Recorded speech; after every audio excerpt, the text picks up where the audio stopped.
Jeff's back in action. Never dropping now. Beat the house, beat the big house. In case you missed it, he's back, baby, and bigger than ever. For ourselves, never let His mom let him back on the internet. This is bigger than ourselves. We won't let the world burn away. Burn away. We feel betrayed. He's been hanging out, and so it's really weird the way, like, he like talks shit about Trump now, but in like a really weird way, like, I hope you're happy, America, kind of way. Like, I don't know, it's so weird. And he tries to pretend like, I've always said, if this doesn't happen, then he doesn't need to be president. We get what we deserve. I don't know, it's... Back to the pack. Kill it anyway. He was in someone's chat the other day, and everybody was talking to him like they were best friends. I can't remember who it was.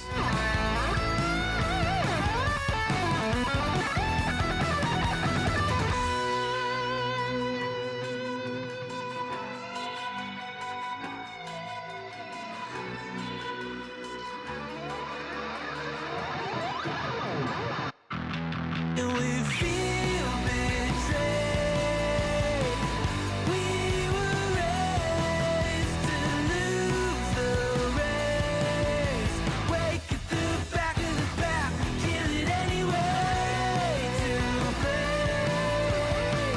Haters face the world's mistakes. Wake at the back of the pack. Kill it anyway.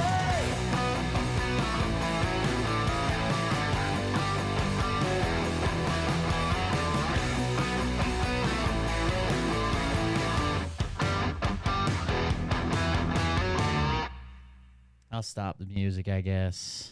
Let's see. Where is it at? Over here somewhere? There it is. Fire up the Linda Benda, I guess. What are these emails? No. Phil claims he's going live tomorrow now. All right, let's go. What the hell? That's the wrong one. Hey Daddies, it's me, the Linda Binda from TikTok. I wanted to make this video because I wanted to thank you for watching Cold Beer Confessionals with Will Bird. I think that's just incredible. I've watched a few episodes and I'm just like very intrigued. But you know what I'm most intrigued in is Big Daddy's meat stick. I heard that it's very thick, like a good old German sausage. You know, Linda and her coochie loves that. Could have done. Oh, never mind. Let's not go there. Anyways, I hope you have a good show and enjoy it as you can. There's a lot of weird things that go on, especially when it comes from the realm of Linda Bindaland. So, enjoy the show. Thanks for watching. Peace out. Welcome, everybody. Thank you for joining us. I'm Will Bird. This is Cobra Confessional.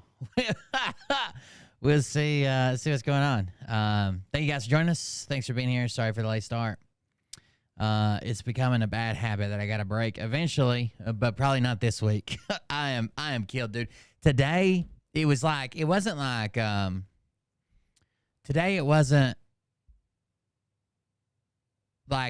incredibly hot, I guess. It was like in the mid 80s, I think, here. But man, it was so humid. It was so, like, you just walk out and you're fucking drenched. It was just, I don't know, it's a miserable day. They call them dog days, and we're not even there yet. It's like August and shit. It was just miserable. I was fucking welding and trimming trees and cutting, running a chainsaw, get sawdust all stuck to me.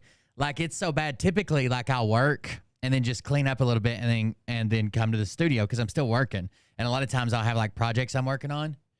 And then when I go home, I'll take a shower. But fuck. Today I had a shower before I came. Like, I stripped down to nothing but ball shorts and just fucking laid around for like 30 minutes. What the fuck?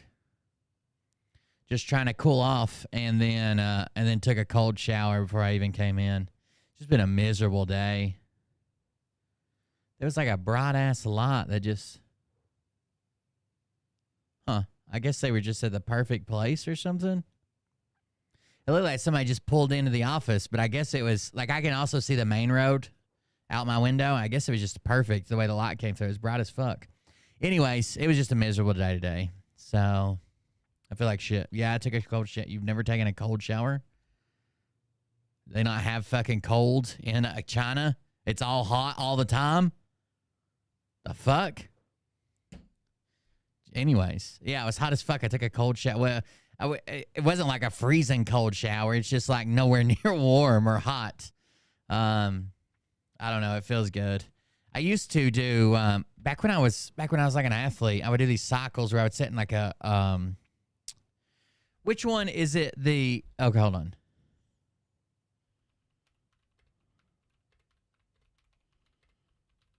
I would sit in a like an infrared room, not like a sauna with like steam, but like a dry sauna or a Finnish sauna, I think some people call them, or we called it the infrared room. It was just like a hot fucking room, and I would sit in there and like use that to like basically sweat out shit that you had in your body. I used to drink and do a lot of drugs and shit, so sweat all that out, and then I would go and literally jump in the pool afterwards.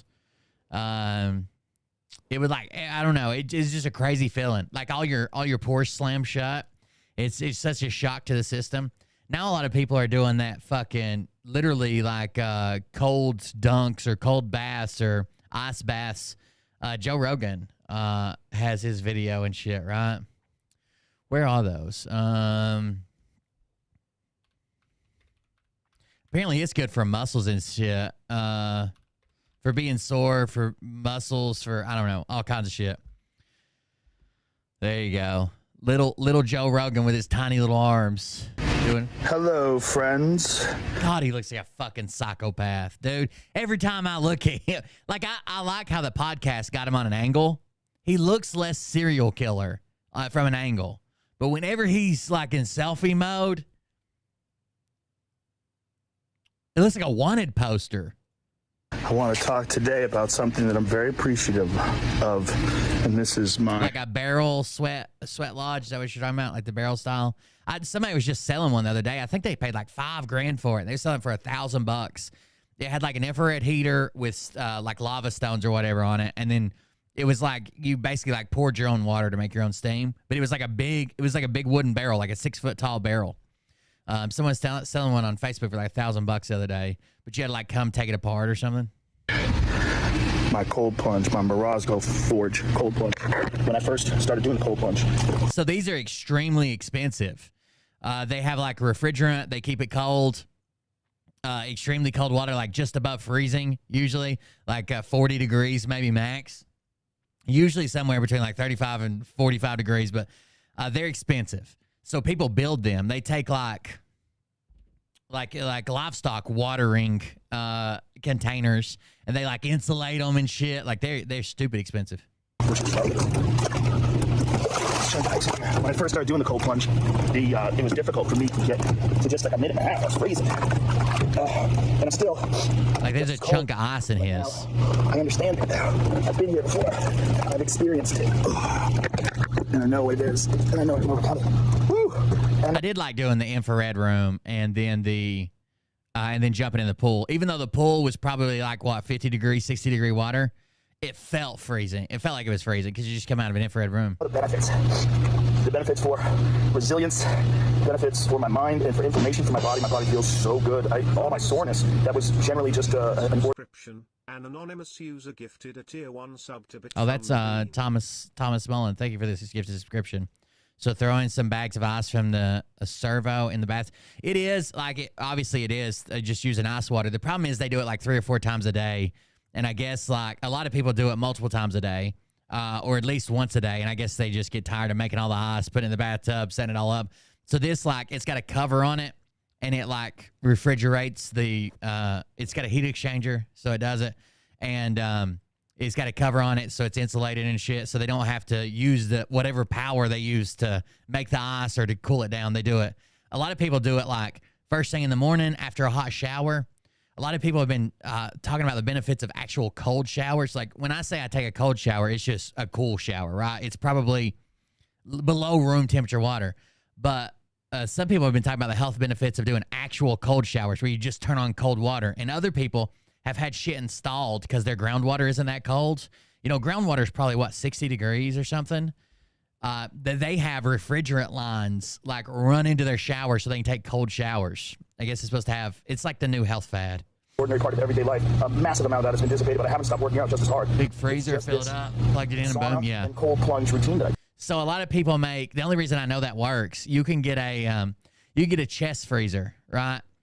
Like a deep freezer, and fill it full of water and keep it plugged up, and it won't freeze all the way. The only reason I know that works is because I used to know a guy that kept his minnows, like live bait, in a freezer full of water. do. It's made a giant difference, and it just makes me feel great. I get out of here, and I just feel wonderful. I feel calm, and I feel loose, and I feel relaxed. Yeah, when I played sports, we used to have like a whirlpool. So a whirlpool was with no heat, no nothing. It was just jets, and it was like a medical grade whirlpool. So it had 30 fucking jets, and you could turn each on and off, and like put them on muscles and shit. And then you had an ice bath, which it was just insulated, and we had a big ice machine. We used it for ice. And then we had like a hot bath, like different muscle groups and shit. I never really understood everything, but that's the way it worked. Relaxed, and obviously, my body must have adapted because I could tolerate it so much better. Like I said, the first time I did it, I could only do like a minute and a half. And the second time I did it, I think I did 4.5 minutes or something like that. And then the third time I did it, I did 20 minutes because I really wanted to find out what was up. Also, when your mind is occupied, for some reason you can tolerate things better. Like I can tolerate the sauna better if I'm talking inside the sauna, and I can tolerate the ice bath much, much better when I'm talking like right now. Anyways, everybody's doing ice bus. Here's this. I said I did it every day for 3 months. So I've been doing ice baths and cold water exposure for a little over 3 months now, and this last week I've been doing them every single day, twice a day. It's just something that is now every single day, twice a day. Continue doing them. So he's just got like a garden pond tub. This is like either a feed trough or like to put a pond in your garden For the foreseeable future. So I definitely have some experience on the topic now, and I kind of want to talk about why I started doing ice baths, my story, how I got into them, some tips for anyone who wants to get started, the benefits that I noticed personally, why I plan on doing them until the day I die, and also if I recommend them or not. First, I want to talk about why I decided to start doing ice baths. Ice baths weren't something that were completely new to me. I remember back when I first started training jiu-jitsu like 10 years ago, a lot of MMA guys were doing it, and athletes and jiu-jitsu guys would take ice baths. I remember seeing videos of people jumping in trash cans full of ice and people jumping in big troughs and barrels full of ice, but it was mostly around recovery, and that was the big reason why people would do it. And while it made sense for recovery, it just didn't seem like something I would be willing to do because honestly, who wants to jump in a tub full of ice? It just was something that seemed like a bunch of meatheads were doing it, like a lot of bro science. It wasn't enough for me to want to take the plunge, I guess, pun intended. And then I stumbled across the Huberman Lab podcast, and even though he talked about all the science and benefits behind cold water exposure, I wasn't ready to do it. But since I started doing a lot of different things that Andrew Huberman was recommending, I decided to do a challenge video. And part of that challenge, There's a guy that basically his whole platform is like, if you take 2 ice cold showers every day, it'll change your whole life, kind of deal. video was me taking legit ice baths. I went through a lot of trouble planning that video. Yeah, a lot of people are just doing it because it's a fad. I guarantee it. Because it's been around forever, right? Like back in like the 90s when UFC first started, they were doing it like crazy. Ice baths. Boxers have always done it, but it's just like a fad right now. So you see like soccer moms doing it to recover from going and picking their kids up at school. And because I decided to make that commitment and to do that 7-day challenge, I think in a weird roundabout way, I did that so that I could do the ice baths and not be able to get out of it. I did start off by taking a few cold showers, but the cold showers kind of sucked. Honestly, after you do end up taking an ice bath, you realize how the cold showers just aren't the same. And while they do help and have a lot of similar benefits to the ice baths, they're just not very comparable because a cold shower can never get as cold as your ice bath can unless you live in a very cold environment. But it's the best alternative if you don't have the ability to take an ice bath. Doing those I like his haircut. I got the same one. first few ice baths in my bathtub was super intense. I feel like, you don't know me! You don't know me! I can't even begin to describe how much the mental buildup was for it and how difficult it was to do those first few cold plunges. But since that meant I like outdoor showers. We built one at the every camera. day, there wasn't any way to cover it and try to keep it a little bit cold overnight. I decided to then use a trash can that I had as my cold plunge for the rest of that video, which was an idea that came to me because I remember all those meatheads from back when I started jiu-jitsu using the trash can for their ice baths. And I was like, well, perfect. I got this trash can sitting here in my yard. I'm not doing anything with it. It's only had yard waste in it, which is just some grass clippings and stuff. So I'm like, nothing nasty has really been in there. I rinsed it out and I put it in my garage and filled it up with water and started dumping ice in it. And that was what I used for the rest of that video. After that video, oddly enough, I found myself wanting to do the ice baths again and continue them. I never in a million years thought that I would want to keep doing them, but I really, really, really felt that good after getting out of them. It's hard to explain if you've never done them. It sounds like bullshit, right? It doesn't sound like it's real. It sounds like It does sound 100% like bullshit, like a placebo effect. somebody trying to sell you on like some magic pill. And I will tell you this, if they sold that feeling that you get after getting out of an ice bath in a pill form, it would be one of the best drugs in the world. If you've ever looked into the research behind it and you've listened to Huberman talk about all the benefits and what it does to your body, it gives you adrenaline without the stress hormone. It gives you dopamine. It gives you energy. It makes you feel good. It helps with swelling and inflammation. It helps activate brown fat and helps you burn fat. That's what it does. And you literally feel it immediately. It's actually pretty miserable when you do it, but the benefits and how you feel afterwards are totally worth it and you feel great. I've never once in the last 3 months of doing the ice baths have been like, Damn. ooh, I can't wait to get in the ice bath, but I have felt like I can't wait till I get out of the ice bath and feel as good as I do when I get out of it. That's the thing I can't wait for. The buildup is usually still the the same, although it's not as bad as it was when I first started them. But now that I got my cold plunge set up and it's proper and it's at the right temperature that I want it every time, it's 45 degrees, I can tell you that like getting into it still sucks and it's still cold and it's still miserable for however long I'm in there. But the minute I am out, it is so good. And it's not just because, oh, I'm out, I'm glad to be out of the cold water, I feel great now. That's not it. Maybe you don't feel the inflammation and recovery stuff immediately, but you do feel the dopamine, you do feel the adrenaline, you do feel the energy. I've been doing them first thing in the morning when I get up. Damn. Maybe it does have some benefits. I don't know. And it's like 5-hour energy and an espresso shot had a baby. That's what it's like. That's how much energy I feel immediately, and there's no crash from it. Like it's just natural energy boost, and it's so good. I'm getting caught up talking about how I think about switching to a standing desk. But have no doubt, they suck also. Like they suck being in there. I'm not gonna lie about that part. Being in cold water is not fun, but it feels great afterwards. A couple things I noticed when I first started too was that reducing friction is very important. Making sure that you have a place that you can do them in the same spot every time. Making sure you don't have to refill a tub every time. Those little things are really important. Ice is really expensive. For the 1 week that I did it, was almost $100 worth of ice. On the last day, I did 10 bags of ice. Yeah, see, I think that's why they don't just do ice in bathtubs.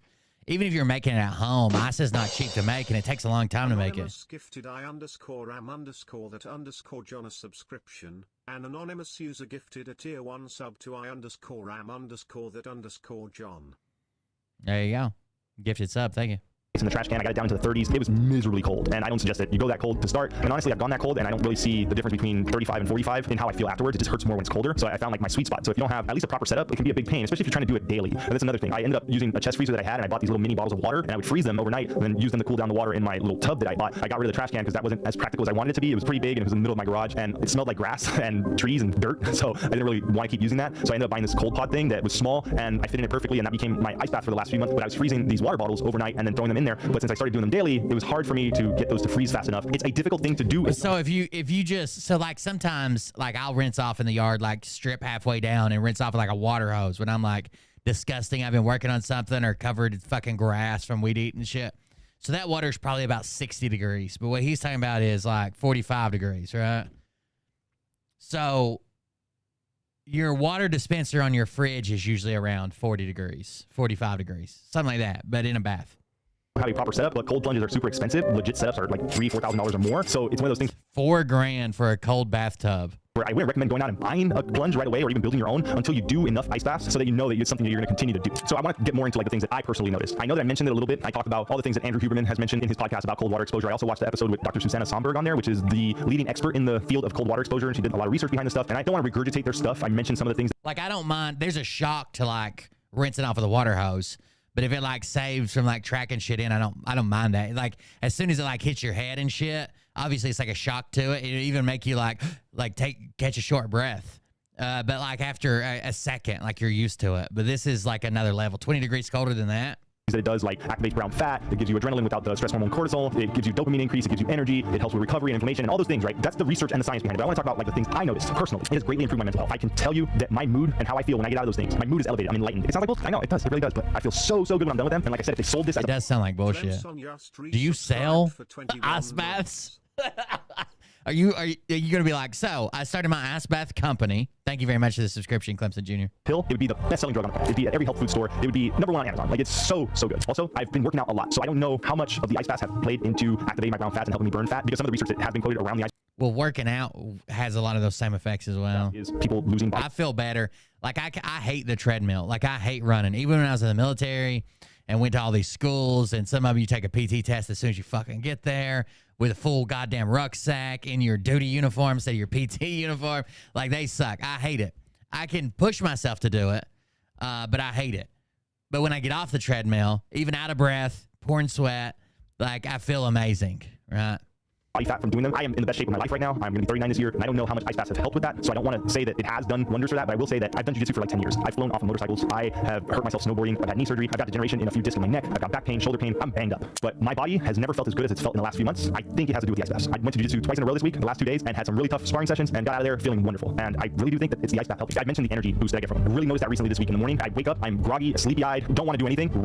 That's why, so that's kind of, I guess that's why I got fat after I left the military. Like I was in really good shape in the military. But I hated running so much. Well, in the military, you just have to, right? Somebody's making you. You have to meet for PT. You have to do this. You have to do PT tests. You have to do these unit runs, depending on how big the unit is. Sometimes it'll be out, the whole fucking brigade will be out on a run and shit.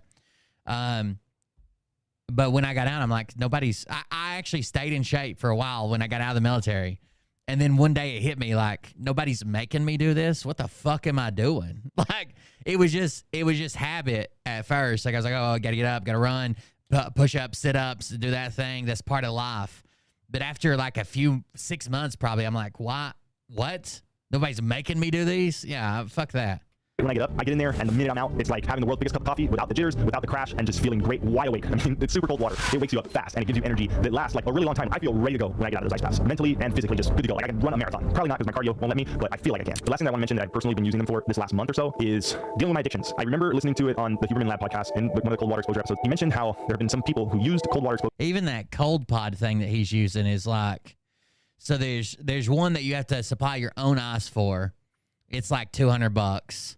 But if you want the one with the water chiller, so let's say you don't have to add ice, add bottles, all that shit, it's like $1,000.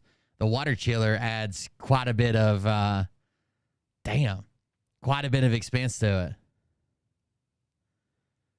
Exposure to break their addictions. One of her patients helped themselves get and stay sober off drugs by using deliberate cold exposure to increase dopamine. I'm giving up weed, booze, and coffee. I want to be clean. I want to get rid of substances, and I'm not happy with my coffee consumption because I really upped it when I gave up my weed and alcohol. I know a lot of people love coffee. It was just something that I wanted to cut out personally. I do think that coffee is a big addiction that a lot of people don't talk about, but it's not like an addiction like my weed and my alcohol consumption. Those were real addictions that I'm dealing with, and I'm struggling with, and I'm working on. And I really think that the ice baths have been helping me a lot. The last thing I want to talk about is like, do I recommend them, and am I going to continue to keep doing them? I'm not a doctor. Don't just listen to some dude on YouTube. Do your own research on anything that you are curious about. I 100% recommend them. I tried to get my wife in there. She actually did get in, which is crazy because I never thought I'd see the day that she would get in there. Her friend came over and got in there. Like, I really think that they're magical. They are wonderful, and I recommend them to anyone. Again, consult your doctor first. Don't do anything stupid. You don't need to jump in at Oh my God, that was Johnny Sins.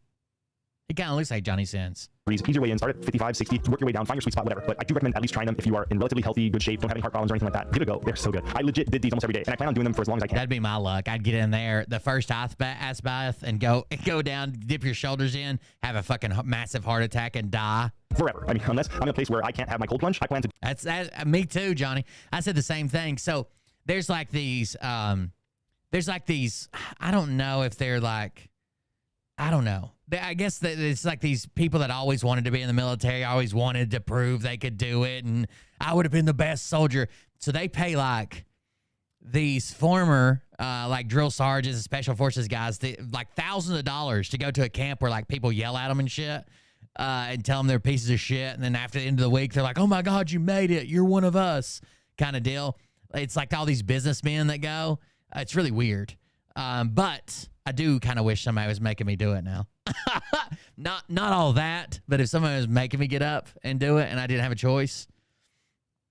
Do these. It's like a week-long boot camp, and they pay, some of them are like $20,000 to go to this thing for like 2 weeks at somebody's backyard. As long as I can, and as long as I still feel the benefits from it. And so far, after 3 months or so, I still am feeling the benefits, and I still feel that euphoric, amazing feeling every time I get out of them. So as long as that's still there, I'm gonna keep doing them. And honestly, as long as I feel good and a lot of the pain that I used to have isn't bugging me as much as it was for the recovery aspect of it, I'm gonna keep doing it as well. I'm doing these things forever. Try it first. Don't just go spend a bunch of money because it sucks, it's hard, and it's like a thing you really have to commit to doing for a while to make sure that you're gonna continue doing it. I know me personally, I have that habit of thinking So there you go, ice baths. I don't know how we got on that.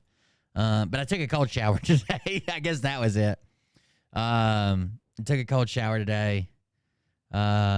And got ready for it. It's just been miserable today. It's so fucking hot. Mariah got in trouble for double booking one of the cabins because she doesn't pay attention and doesn't do her job well. Her boss told her she's basically a failure. So that happened. Still no chair, still in a busted ass chair, and I guess we're tuning in to see what Jeff B's got going on. So he calls in over here at 1 hour and 54 minutes, I think is where it was at. He was in the chat beforehand. He popped up in the chat, so we'll start at like 1 hour 52 something and see what's up. But this is the Erica Freedom stream for last night. I guess they're talking about Trump and Trump things. He's in the chat, is darting around. He says, "Sure, I will call in, so let me back up some more." When does he appear in the chat? 126. Let me back up. Dr. J got all this time for us, all these timestamps for us. So 126, he pops in the chat.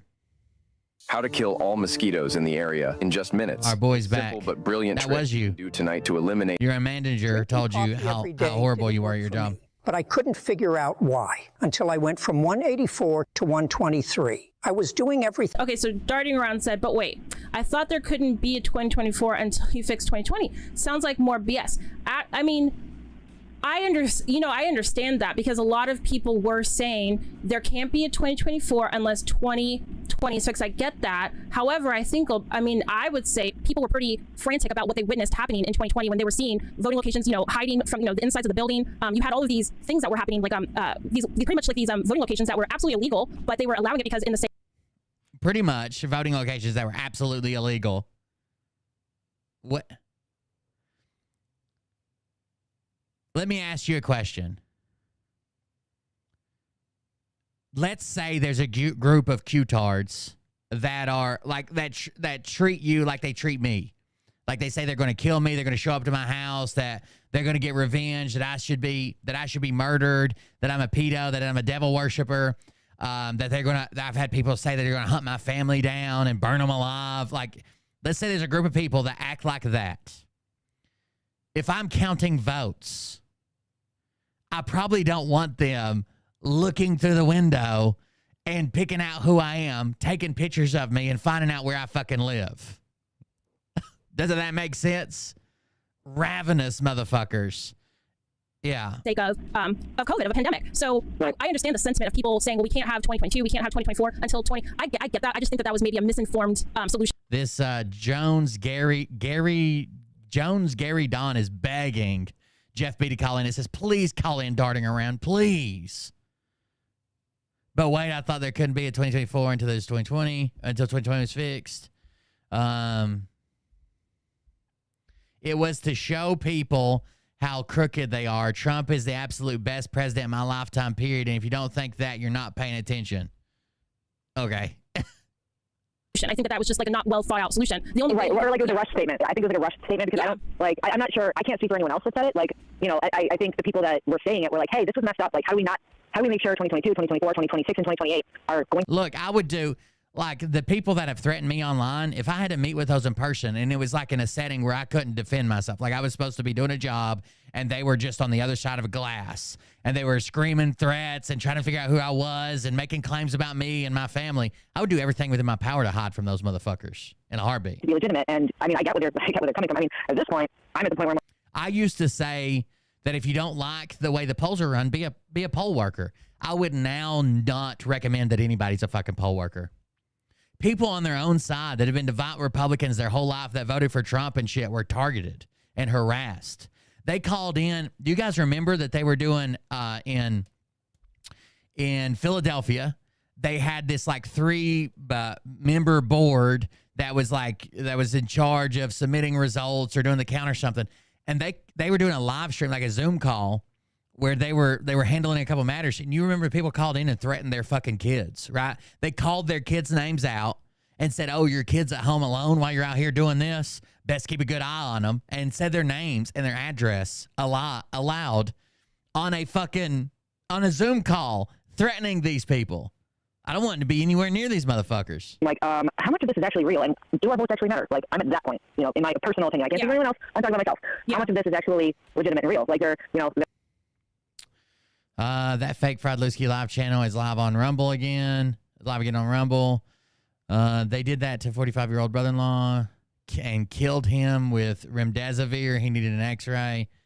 I love how everybody's a medical expert. Like,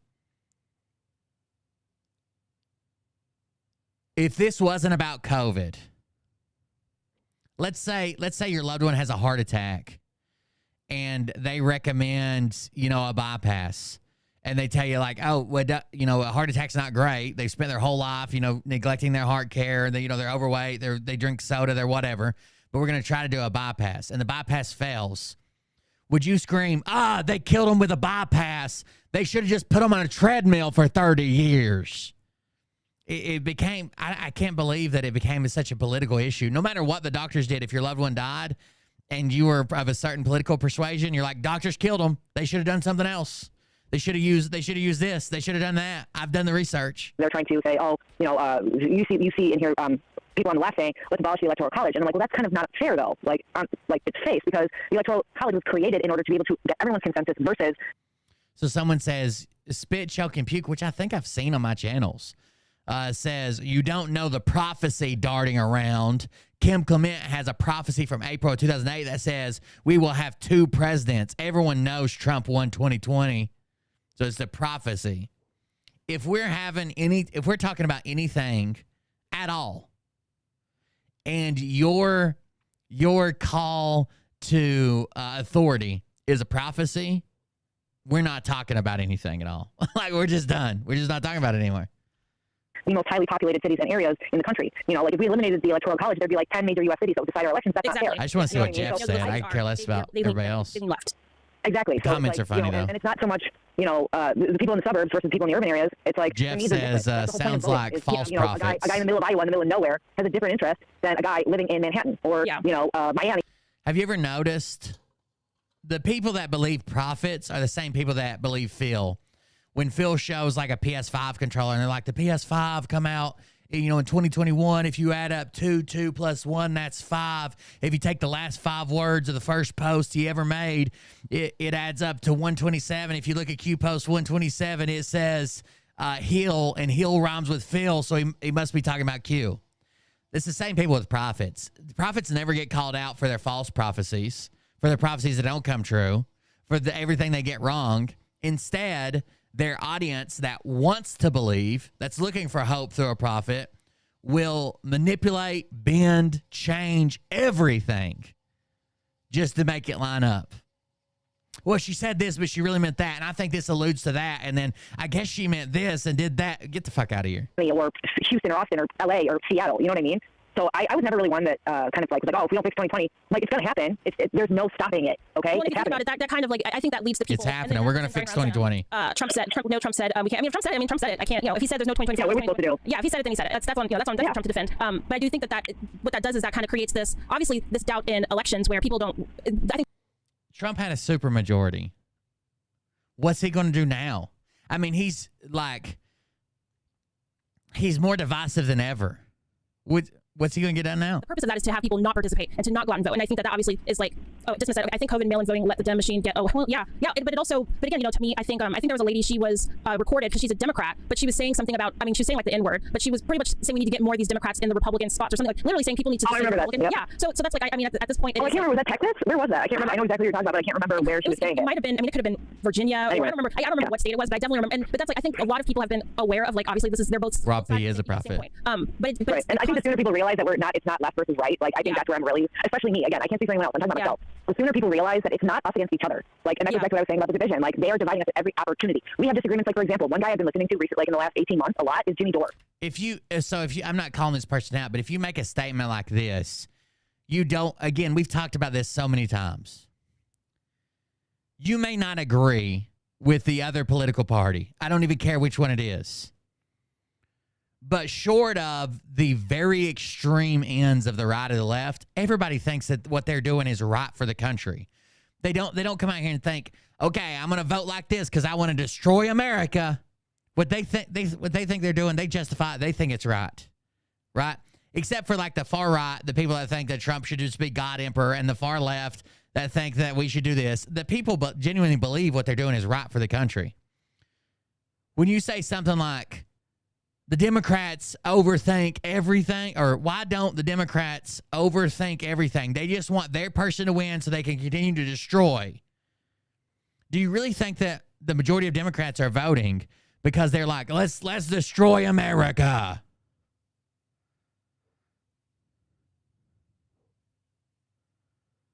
They think what they're doing is just as right as what you think you're doing. Dude's a socialist, right? But he's right, in my opinion, on a lot of things. It's not about us against each other. That's not the problem. It's them against us. We need to realize that we are. I think darting around being here is good. Dissent is not necessarily a bad thing. They think that he's not a Trump supporter. They think that he's the dissent. Imagine being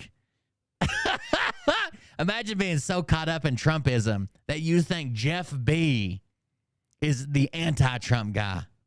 We, as citizens of the United States, as human beings, we can figure this out. They're the ones that are throwing this shit into our faces and making us fight against each other over stupid, like, just nonsense. It's dumb. We can figure this out. You know what I mean? It's dumb. Well, that's what it's interesting. I'll say this, like, I don't, like, Jamie, I know, like, obviously this, we've been in this chat, this group is mostly people that call it Farlooski, and we tend to, a lot of us tend to lean, like, either independent or right, but I really encourage, if somebody has an opposing view, if somebody dislikes Trump or whatever, I encourage them to share, I want them to share, like, their take on things, and if Dart, like this person, like, darting around Dart, if you want to hang out and you want to push back on everything, you're more than welcome. I'm not a proponent of, like, I want different views, and I want somebody to push back on my stance. Absolutely. I totally, I caught the end of it because somebody told me, we went in there and made a bunch of comments. I thought it was funny, but the end of it's what I caught, and that was, she asked him, she's like, so where do these views come? You said you're from the intelligence community, but he had already seen us in chat then. He's like, no, this is just common sense.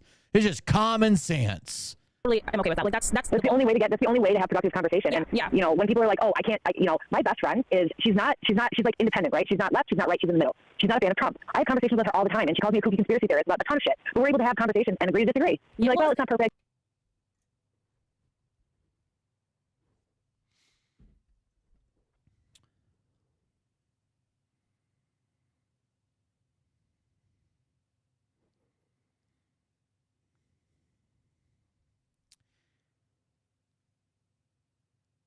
If I'm spraying a water hose and you don't want to be sprayed by a water hose, a screen door will not block a water hose, but it'll stop some of the water.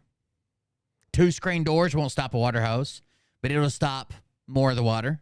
And 3 screen doors won't stop a water hose, but it'll stop more of the water. And 5 screen doors won't stop a water hose, but it'll stop more of the water. And 10 screen doors won't stop a water hose, but it'll stop more of the water. Masks work. I don't know why people keep coming back to this. Masks work. Are they 100% effective? Absolutely not. Neither are condoms. Condoms work. But we've documented this for hundreds of years. Foreign countries during flu season wear masks all the time. And you know what happens? Their flu rates go down. Masks work. Stop this. Oh, well, why are you wearing a mask? You could get sick in your eyes. Yeah, I could shoot your body.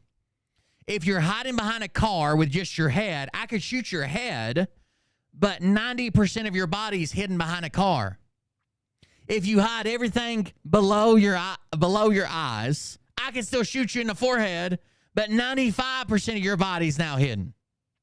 If all you have is just the crown of your head being shown, I can still shoot you in the top of the head, but almost all of your body is protected.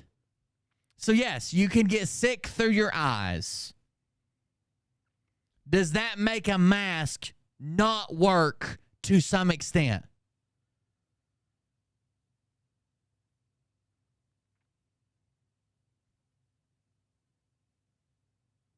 You could get shot by a carjacker in the driver's seat of your car. Boom, shoot you right in the head. Does that make a seatbelt not work in a fender bender?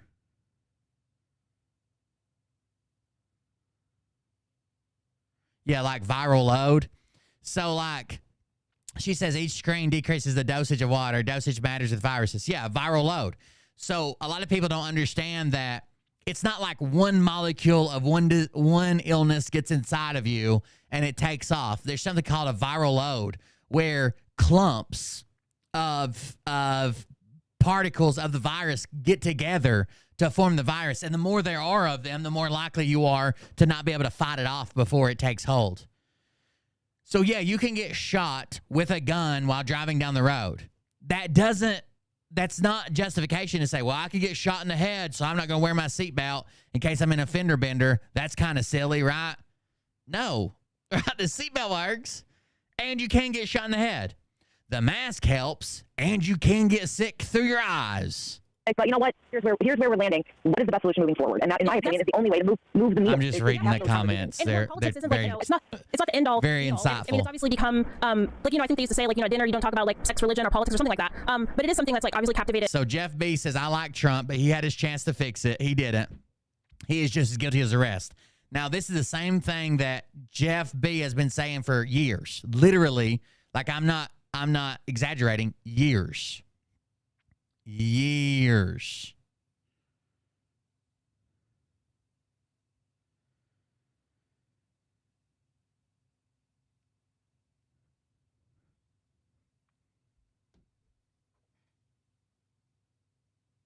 Do we need to go back to the screen door?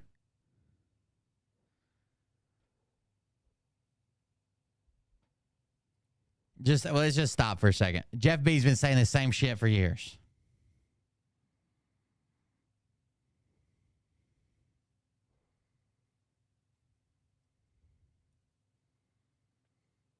I'm going to lose my shit. People have no idea what the fuck they're talking about in chat. Here we go. Watch. Don't say anything. Just watch.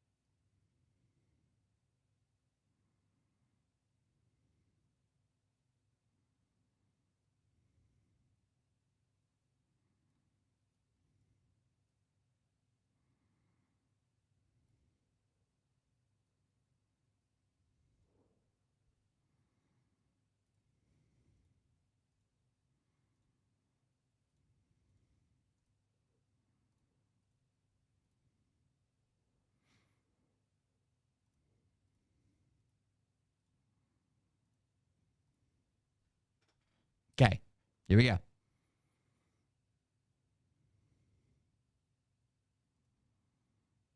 Each of these squares is 8 microns by 8 microns. Okay?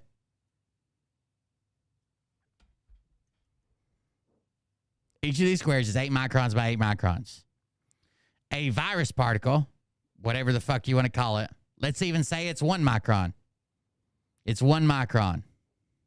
It's right up here at the top, okay? It's 1 micron. Actually, we could probably make that better. Let's do this. A virus particle is 1 micron.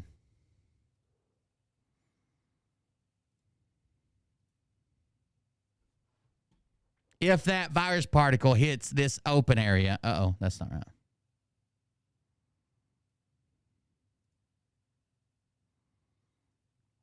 If that virus particle, we're going to make it bigger so I can move it. If that virus particle hits here, it goes through. If it hits here, it doesn't. If it hits here, it goes through. If it hits here, it doesn't. Okay? Does everybody understand? The black stops it. The white lets it go through. So if it hits here, what happens? It goes through. If it hits here, what happens? It doesn't. Okay? And if it hits here, it goes through. And if it hits here, it doesn't. Right? Everybody understands that. Now, let's add a second mask because you're wearing a mask and someone else is wearing a mask. Correct? So we add a second mask that's basically the same as splitting every area in half. Right? Because there's 2 masks. It's gonna have half the odds that it's gonna get through. Uh-oh. So we would split every one of these areas that would be originally open is now going to be split in half. Okay? So we can go back to our black paint and we'll do this one, this one, this one, this one, this one, this one, this one, this one, this one, this one, this one, this one, this one, this one, and this one. Now look, all right, we've changed it a little bit, right? So now, if it hits here, it doesn't go through, or it goes through. And if it hits here, it doesn't. But also if it hits here, it doesn't, right? Because it's got to go through 2 steps now. The same as if we lined up 2 screen doors. Let's say we know for a fact this can't possibly stop all of these. It can't possibly stop all of these, right? Because there's a big white spot that it can get through. Correct?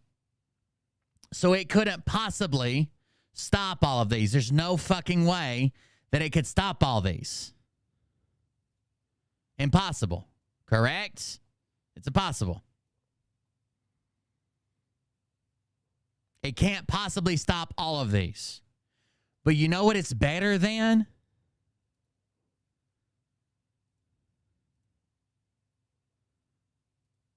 This.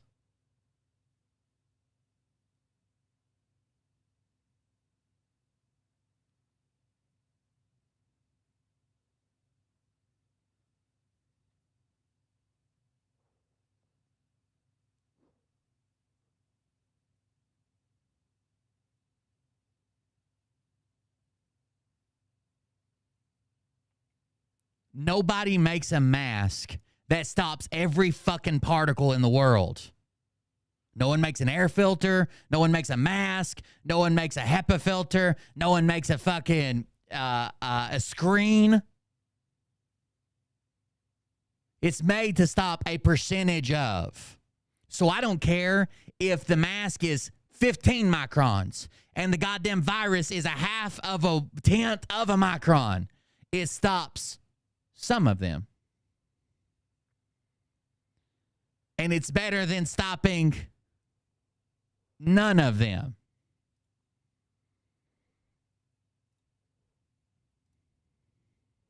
Everyone for the most part. And it is sad. Like my niece's graduation was yesterday. Like she graduated high school, and my sister and I are only a year and a half apart. If you made a mask that stopped everything, you wouldn't be able to fucking breathe through it.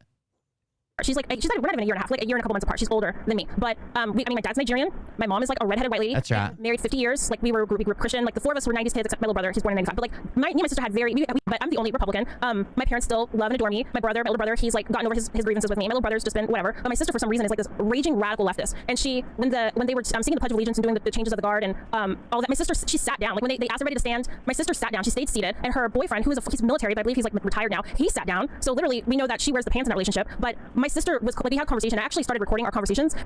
What did he just say? He had full powers of the office of presidency. There's no excuse. He also said, I like Trump. Oh, I thought there was one that said it's bigger than that. Where did that one go?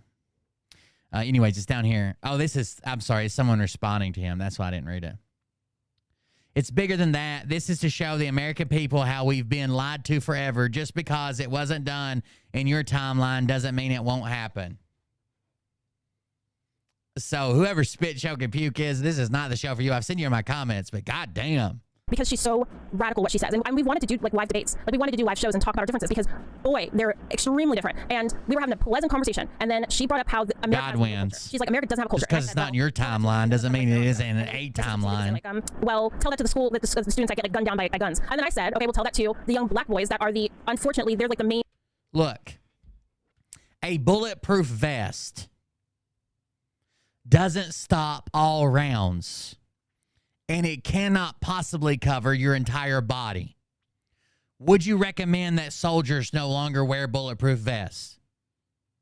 All I need to know is a bullet can still hit your arm. It can still hit your jugular. It can still hit your fucking leg. What about an explosion? An explosion can still take off all your legs, your head, your arm, everything, and blow the vest in half. A EFP can use a flaming dart effect and cut through a fucking Abrams tank. Let's take away all the body armor and all the tanks. It's the same argument you're making about masks. Victims of gun violence from other black men. She completely flipped out. Called me. I mean, my sister had, and they're the main victim. Said, okay, we'll tell that to the young. My sister proceeded to say, like, well, tell that to the school that the students that get like gunned down by guns. And then I said, okay, we'll tell that to the young black boys that are unfortunately, they're like the main victims of, if you want to call it gun violence, but they're the main victims of gun violence from other black men. She completely flipped out. Called me. I mean, my sister became radicalized when she was taking a slavery class at her university. So she started taking some slavery class. I mean, literally, my dad is from Nigeria, came here from the 70s. Slavery 101. Slaves, but she wants to act like she was. I mean, she acts like she was a slave or something. I don't even know. But unfortunately, she's so radicalized and she's so victim mindset. It's like I've said this before, and it's something my husband told me about the posture of the heart of a person's heart. And when you see people in Antifa or I personally don't care if you ever wear a mask. I could care less. Do whatever you want. That's why we live in America. The problem is you can't argue that masks don't work because you're like, oh, a virus is 1 micron and the best masks only go down to 8 microns. You're missing the point. No one said it was going to stop 100% all the time, every time. Nothing could ever get through it. It's a preventative measure. Or people that are protesting for, like, even a pussy hat, whatever. When you see those people, like, they tend to, like, kind of look rabid. They don't look well. They look just angry. I want a pussy hat. Obviously, the stereotypical, like, blue. You are entitled to your opinion. We are entitled to ours. Are you saying that Biden didn't have any part of this problem? Hair or whatever. Or they just don't look right. And it's about... Biden so he's saying that Trump was in office and had a chance to do something. He didn't do anything. How can Biden be the part of the problem while Trump's in office? The heart's posture, and my sister and I pray before he was elected. I pray that like God works and heals her heart, but for us to have grown up so closely and to have, I mean, we went to the same school, oppressed, it's mind-boggling. But that's the thing. It's like it's closed off. Yeah, like oh there's my no. gosh. You're like you're Gonna call racist. in Like, soon. you're Yeah. racist for having Like, that conversation with me. Like, wait, what? Yeah, I hate my own kind, and it's like what, like I'm American. It's very it's really bizarre, and I mean, I can't say too. Like I think she made a covenant whenever, because there's a point in 2018. I think she started dating this Muslim guy and was like, I'm gonna move to Kuwait. I'm taking my daughter with us. It was like really crazy. We were all kind of worried, but she started to kind of look like she was kind of converting a little bit to being a Muslim or Islam. She's very sympathetic to Islam. And 154 is where it calls in. We'll skip ahead she made like some contracts with like something. She's just definitely stepped out of the protection of God. And so yeah, for sure. But that's the thing. It's like I mean, I want to be able. That's what Jeff's saying. There is a phone number on there, and you can't call. Here to listen. Like, believe it or not, you can express like your your grievances with Trump. You know, you can call if you want to, and you can. I want to be able. I really hope this darting around person. There is a phone number on there, and you can call if you want to, and you can express like your grievances with Trump. You know. Oh, she inviting him to call. Like, I was like, what is the I would love to know. call in to complain about Trump line? I need that number. Get after, man. Like, you made him. There's nothing that's going to change that position.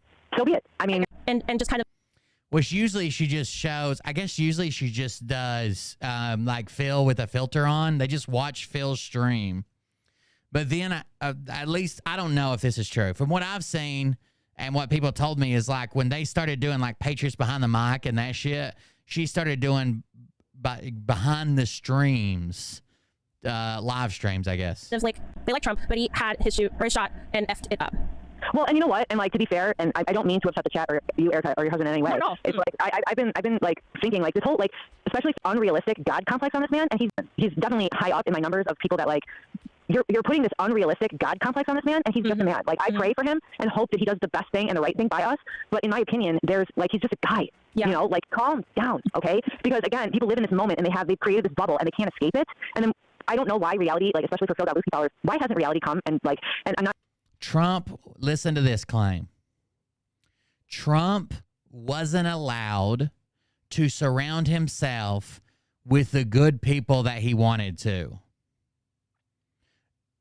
Trump picked his entire cabinet and had to fire half of them for being part of the swamp or they were under FBI investigation. He picked every guy he wanted. I'm speaking metaphorically, kicked them in the teeth. Because for me, it did. I'm still going to vote for the guy, but I'm kind of irritated. You know what I mean? Like, it's not perfect. I recognize that. And for other people, it's like they would just, like throw down the clothes they're wearing to let him cross a puddle. It's like, come on, man. He doesn't need to do that. He's a billionaire, and no one can say he's not, by the way, with the Truth Social thing. Come on. Dude's got money. Let's be honest, okay? Erica, I think my sister did it. I think she did it absolutely unknowingly. Like, I think my sister's very, my sister's operating very blindly right now, very blindly. But you know what? I think that with Trump and supporters, I think some people were, and I think maybe it was like done in a way unknowingly by the media and by others. But I think some people felt pushed to even have to defend him further. You know, like they dig into their beliefs even more when you try to question or challenge them. Some people dig, and that's the thing with Farluski. Obviously, I'm always hesitant to. There you go. America is a beacon of light. We are ready for the revival.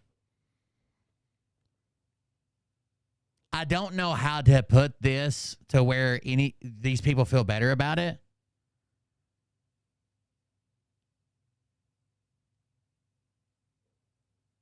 Keep your fucking religion out of life-altering decisions for me and my family. Like, I don't want your religion in my politics. I don't want what your sky daddy told you to do to be a rule for me and my fucking family. Be religious all you want. Worship whoever you want. Do 17 services a day. Pray to the sun, the moon, and the earth. I don't care. But stop trying to push your religion into politics and laws that are passed that affect me and my family. Because I don't like any of your all's gods. None of them. Certain things, like I'm always conscious and aware of if a person kind of speaks out against Farluski, because his followers already mirror him to Trump. So I think unfortunately his followers are going to dig in further in their support for him. And that's what I think. That's what, rather than take it, let it roll off their back, they dug in further. And I see that problem with people that cause people to, rather than take it, let it roll off their back, they dug in further. And I see that problem with people that are just like they just think obviously Trump can get away with anything, and you just have to be practical and realistic and understand that he's just a regular man that was able to do some pretty miraculous things with his life. But at the end of the day, he sits on the toilet and he probably takes a poo and he's just normal. It's not obviously he shouldn't miracle. be. Trump's a miracle worker. They're idolizing him. I don't think some people are aware of that. I did think that this was pretty interesting. I'm like, as I always am, I was on Twitter, or not Twitter, absolutely not. I'm not always on TikTok. I'm always on TikTok. And I saw this video. It was a photo of Mary Magdalene, and they allegedly have her skull. Like they have, and I'm glad Erica's in here because Erica always has really, really good takes on this stuff. But they allegedly found Mary Magdalene's. Spit Choke and Puke says, I don't believe you're from America darting around. No American would have structured a sentence like that. because they said, "Are you from America?" He said, "Yes, sure am, and served my country. I like Trump, but he had his shot and he fucked it up. I don't think you're from America." And then, and then Jeff says, "Well, you're wrong. I am from America." And then the response he gets is, "Well, you have a good night, but your anger is being misdirected. Sorry you're not happy, but your post says you aren't from America." He says, "I'm from the U.S. and served my country. Had a heart attack jumping out of a plane, I heard." And Mary Magdalene is one of the people that saw Jesus resurrected. He just And so this misunderstood, skull is in guys. this kind of shrine-like statue. And so what happened with Mary Magdalene is like Spit, choke, and puke. This is what. Then call in and prove me wrong, because that sentence gave you away for me. No American would say your country is gone because the American people were lazy. That sounds like something you would say, spit, choke, and puke. worshiping her skull. And there's a story in the Bible where when all his Moses passed away, serotonin ran out of his Moses' brain body, like, stem. he wanted to get his body. And Every bit God of sent it. down one of the archangels to go retrieve Moses' body and stop Satan from getting it. And some believe, and I think that they wanted to obviously use Moses' body as they did like the golden calf. They wanted to idol and his body. Like he wanted like it seems like they're worshiping Jesus resurrected. And so the skull is in this kind of shrine-like statue. And so what happened with Mary Magdalene is like it seems like they're worshiping her skull. And there's a story in the Bible where when Moses passed away, Satan wanted Moses' body. Like he wanted to get his body. And God sent down one of the archangels to go retrieve Moses' body and stop Satan from getting it. And some believe, and I think that they wanted to obviously use Moses' body as they did like the golden calf. They wanted to idolize. Satan would have used his body to idolize him, and that's like what's happened with Trump. They've idolized him. You know, that's why, and I think that's only to the person's detriment. You can't idolize people. Right, and it doesn't help either because it doesn't help like the MAGA cause either because it's fodder for the opposition. Where they're like, oh my God, all these MAGA like Trump supporters, they're sycophants. Like, that's why people that make these unrealistic expectations that are perpetuating like they don't. And it's interesting because if like I have. You've watched these people from a distance for any amount of time where they're like, oh, it's happening. Oh, any day now. Oh, any day now. Oh, any day now. They haven't said that in about 2 years-ish, right? But they still have followers that still believe that. And it's like, okay, we like, and what's scary is you're like, and it's irritating to me because it's like, oh my God, they've literally come like Jim Jones almost level of like, oh my God, Trump's going to come back any day now. There's not going to be another election. It's like, why are you buying this? How that's what's sad is like, well, they're the ones that like unfortunately get interviewed when they go to the rallies. And my best friend, she's gone to multiple Trump rallies, and I love her to death. And I could only imagine if she would have been interviewed. I mean, she's so smart. She wouldn't have said anything ridiculous. But those. I mean, this is the thing, though. There probably are more interviews with normal people, honestly, than the ones that kind of say, obviously, like JFK Jr. is still alive and he's going to. Yeah, thank God. Yeah. But they're only going to air the ones that say JFK Jr. is still alive. I mean, I do think like the people that listen to Farlowski and believe all that, it's a minority of the population, luckily. But it's still part of the mechanism that keeps us divided. And this whole Q thing has certainly encouraged the Trump idolization and worship. I don't disagree. And then Weezer said, okay, when I said Trump sits on toilet, yes, the Trump has a little gold toilet to do his business on. He sure does. And it deserves nothing less than a gold toilet. And okay, so Erica said bones are a source for dark magic practices. Absolutely. If you're American, it's our country. This is what Erica said. Erica said, if you are American, it's our country. You also could not be more wrong. Our country is being called back to life like Lazarus. She's responding to Dardine, I really would love because Dardine, you seem to be the only one that has a very different perspective. So even if you have an accent and some people are saying that maybe Dardine's not from I'm not saying that because I don't know you. But I think Dardine, if my sister didn't call me a bigot and didn't hang up on me and wasn't being such like a B word, who I love unconditionally, I would love to. If you're American, it's our country. You also could not be more wrong. Our country is being called back to life like Lazarus. Because Jeff said your country is gone. Again, if Trump didn't get reelected, it means the whole country's been destroyed.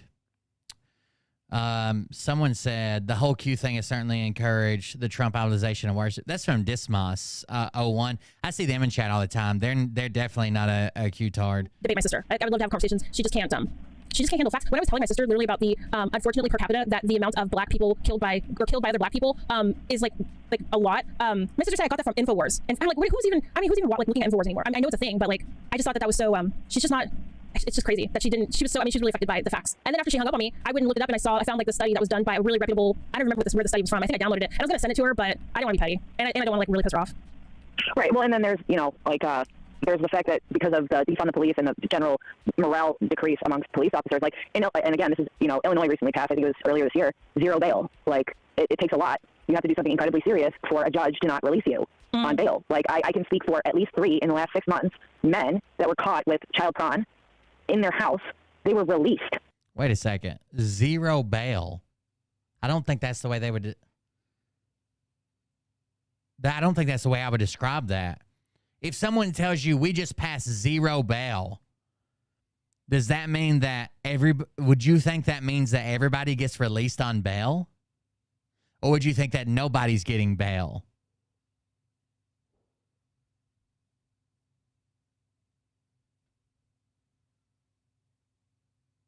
I think Illinois last year got rid of cash bail. Instead they used something called a pretrial release system, PRS, pretrial release system, PRS. And it's the new thing they're doing. I don't know. But if someone says zero bail, I would think that I just think she described it in a weird way. They passed zero bail. You have to do something incredibly serious for a judge to not release you on bail. Like, I can speak for at least 3 in the last 6 months, men that were caught with child porn in their house. They were released. What? Wow. Like, they were released from jail on, like, recognizance or, like, you know, personal appearance or whatever it is. What? They have horrible images of children on their computer, and they're not being remanded into custody, and they're free to go home and potentially reoffend. I'm not saying they will. But yeah, but okay. This is going to be hard to talk about. If they acquired pictures online and were caught with those pictures, but they didn't make the pictures, they didn't get the kids, they didn't have the kids, they bought pictures online. They're still horrible pieces of shit. But their reoffense would be them downloading more pictures, which will make them go to jail fucking longer. They're being monitored now. They're not supposed to be on the internet, first of all. They're not likely to offend in a way that involves a child. Don't have any children at home, don't have contact with children regularly. They're less likely than someone that is like picking up kids or making them themselves.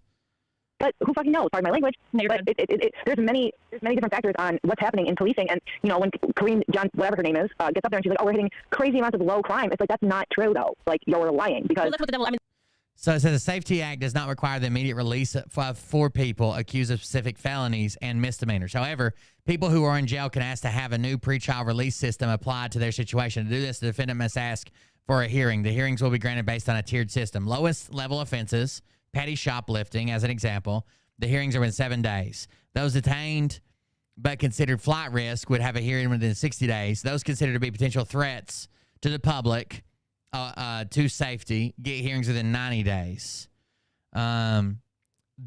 What they're gauging these people on to see if they get pretrial release is, do they pose a threat to the community?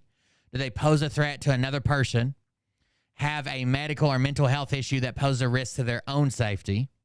If you're stopped by police to issue a citation to appear at a hearing, you might be detained at that hearing. A judge can order that you are detained if they determine that you pose a specific, real, and present threat to a person, or that you are likely to flee. So if you appear in front of a judge and those two things, you pose some type of specific, real, present threat to a person, or you're likely to flee, you're going to jail. If not, it seems like they're doing pretrial releases. There's a statistical reason why they don't report. Well, yeah, that's true. And it's the king of lies. Like, Yeah. that's why. Well, that's what I mean. They are allowed to lie, and you know, maybe it's the way they're even saying it. I was you know, when you said, I forgot maybe what you mentioned that made me think of like oh, cool. Okay, so Darden's gonna call in. Oh, Sure, I'll call in. I need some more people to. With Jeff, it's not even a money thing. Like, we obviously lump him in with grifters. It's not even a money thing. It's like he likes to feel powerful. Like people are just listening to him or taking his advice or agreeing with him. It's so weird. Yeah, let's I want to maybe try to do a one-on-one with Dardine, and then yeah, absolutely. Yeah, and then if you want to call back in, if you're still around, if you're still here and you want to call in and have a conversation. But I just want to do a one-on-one with them real quick, and then we'll see how it goes. Absolutely, Dardine. I give you my I wish you all the best. Either way, doesn't matter. Awesome. I love you anyway. Oh, thanks for calling in. God bless and protect you. Yes. Thank you so much for allowing me to talk for so long. I apologize about the rambling for an hour. No, I love it. I love it. All right, catch you guys. Is he American? Let's see. Okay, cool. Kaylee, I love you. Okay. I mean, I feel like obviously Kaylee, we can talk. I mean, if we live literally right by each other, we would be talking all night. Oh, hey, have a good night, man. Thanks for hanging out. Thanks for listening. I'm a yapper. What's up, precious beast? But yeah, if Dardine does want to call in and want to, it's lonely on the top bunk. That's right. Listen. Oh yeah, Erica, there's been a lot. There's been so much going on with my sister, but it's not, again, it's like she's like you said, she's gonna come around, and it's gonna be a powerful testimony. Would you agree there's a big difference in the veneration or recognition a person who has been identified as having a high degree of sanctity or holiness in their worship or idolization? But I would love to. Oh, and Erica, there's a fake Phil Godlewski channel that's streaming his old videos, and right now, maybe it reset, but it had like 1,500 people. Okay, so Disma said, would you agree there's a big difference in the veneration or recognition a person who has been identified as having a high degree of sanctity or holiness in their worship or idolization? It was really, I mean, that's pretty crazy what was going on though up in your neck of the woods. Eric, I don't know if it's a fan account. I think it's like people just taking advantage of Father audience. Yeah, somebody else grifting off him. They probably have all kinds of links and they're getting ad revenue.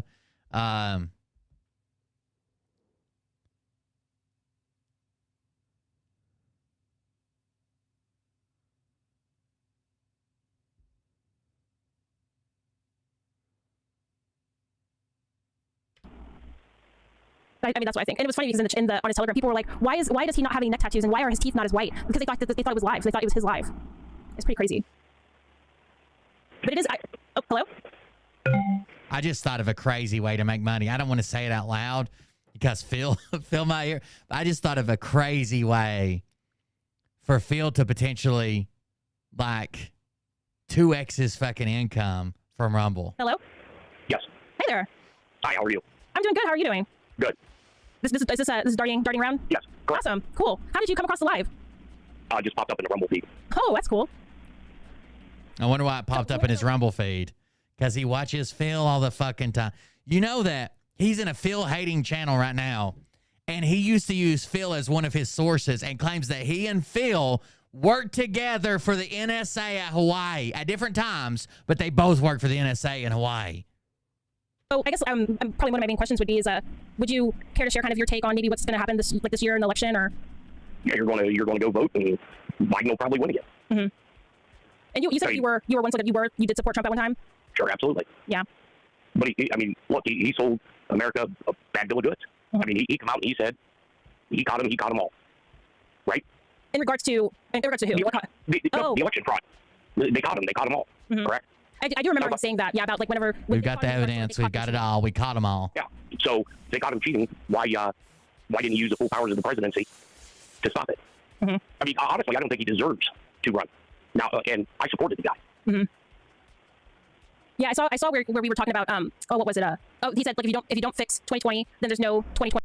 Yeah, Jeff was in some channel the other day of like a fucking hater channel or whatever of Jeff V, or used to be, and they're like, oh, we can all be friends now, and yeah, we're all good, and Jeff's in there like, your country's over, it's ruined, there's nothing left. 24, right? Like that's what you heard him say. That's the quote out of his mouth. Mm-hmm. There cannot be a 2024 until you fix 2020. So one of two things: either he's a pathological liar, yes, or you're not voting in November, or he's a fraud. Mm-hmm. Yes. Yeah, I mean, I would. The first one and the last. Obviously, I can't say what was in his mind when he was saying that. I can't say was he repeating what other people around him were saying. Was he being told that? Because obviously, because you might not be familiar with it, but there were like the symposium, which got a lot of people really excited. Right. That's where I discovered Phil Godlewski. I discovered him when I was. I don't know if you're even aware of who Phil. Everybody was really excited about the cyber symposium, where Mike Lindell basically fucked a bunch of people out of a bet he made. He welched on a bet. Is welching a bet, is that a term about a people? Like, would that be a racist term?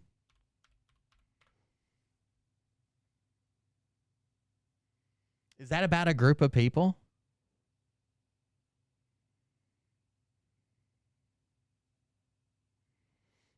Would that be like if you like Jew down a price? I don't know. I've heard it my whole life, but I don't know where it come from until I just thought about it. Mike Lindell welched on a bet.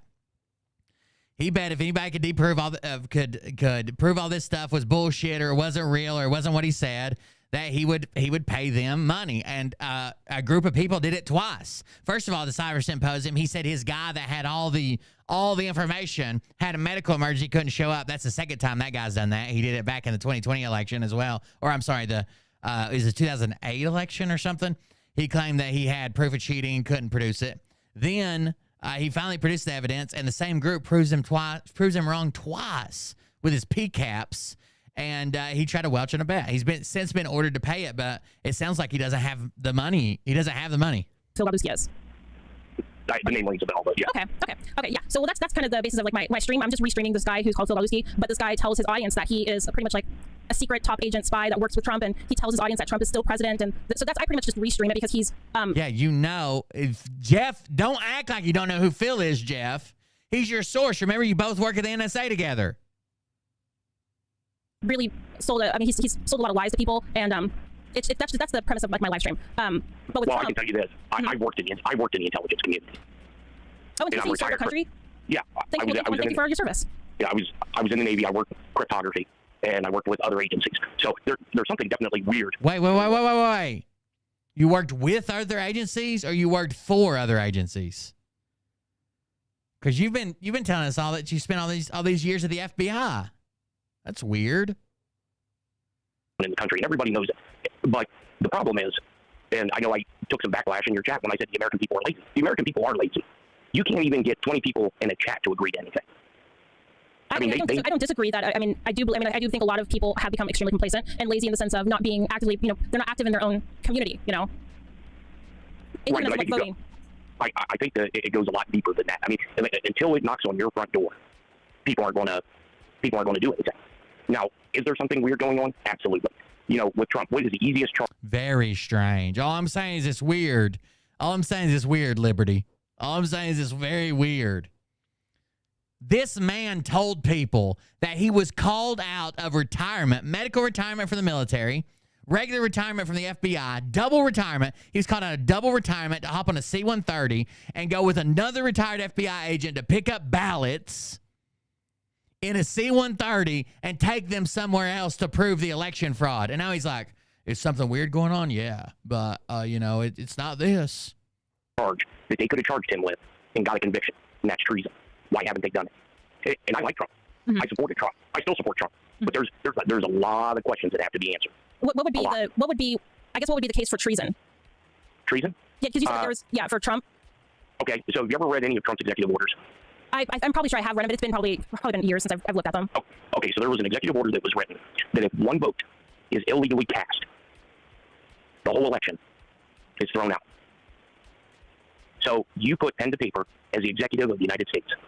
You didn't execute on that executive order. That's grounds for treason because you allowed foreign or domestic powers to infiltrate the country.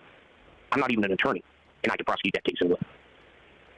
And you probably, you don't know why that one wouldn't be brought, but the Stormy Daniels one would be. What would be your guess why something like that would be? What, Stormy Daniels? Well, that's all bullshit. Well, you're saying Stormy Daniels was up. No, the executive order. Yeah, why wouldn't they bring that one? There's an executive order that says if one vote is illegally cast, that the whole election is bullshit.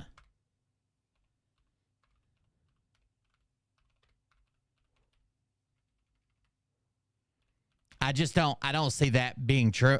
One person could fuck that up just because they didn't want it to happen. I think that's fucking bullshit. Right? I could go illegally cast a vote with something as stupid as like fucking casting the wrong district and saying I moved and destroy the entire election system. Texas Info Warriors in there? I didn't see him. I know you said somebody we knew. I didn't see him though.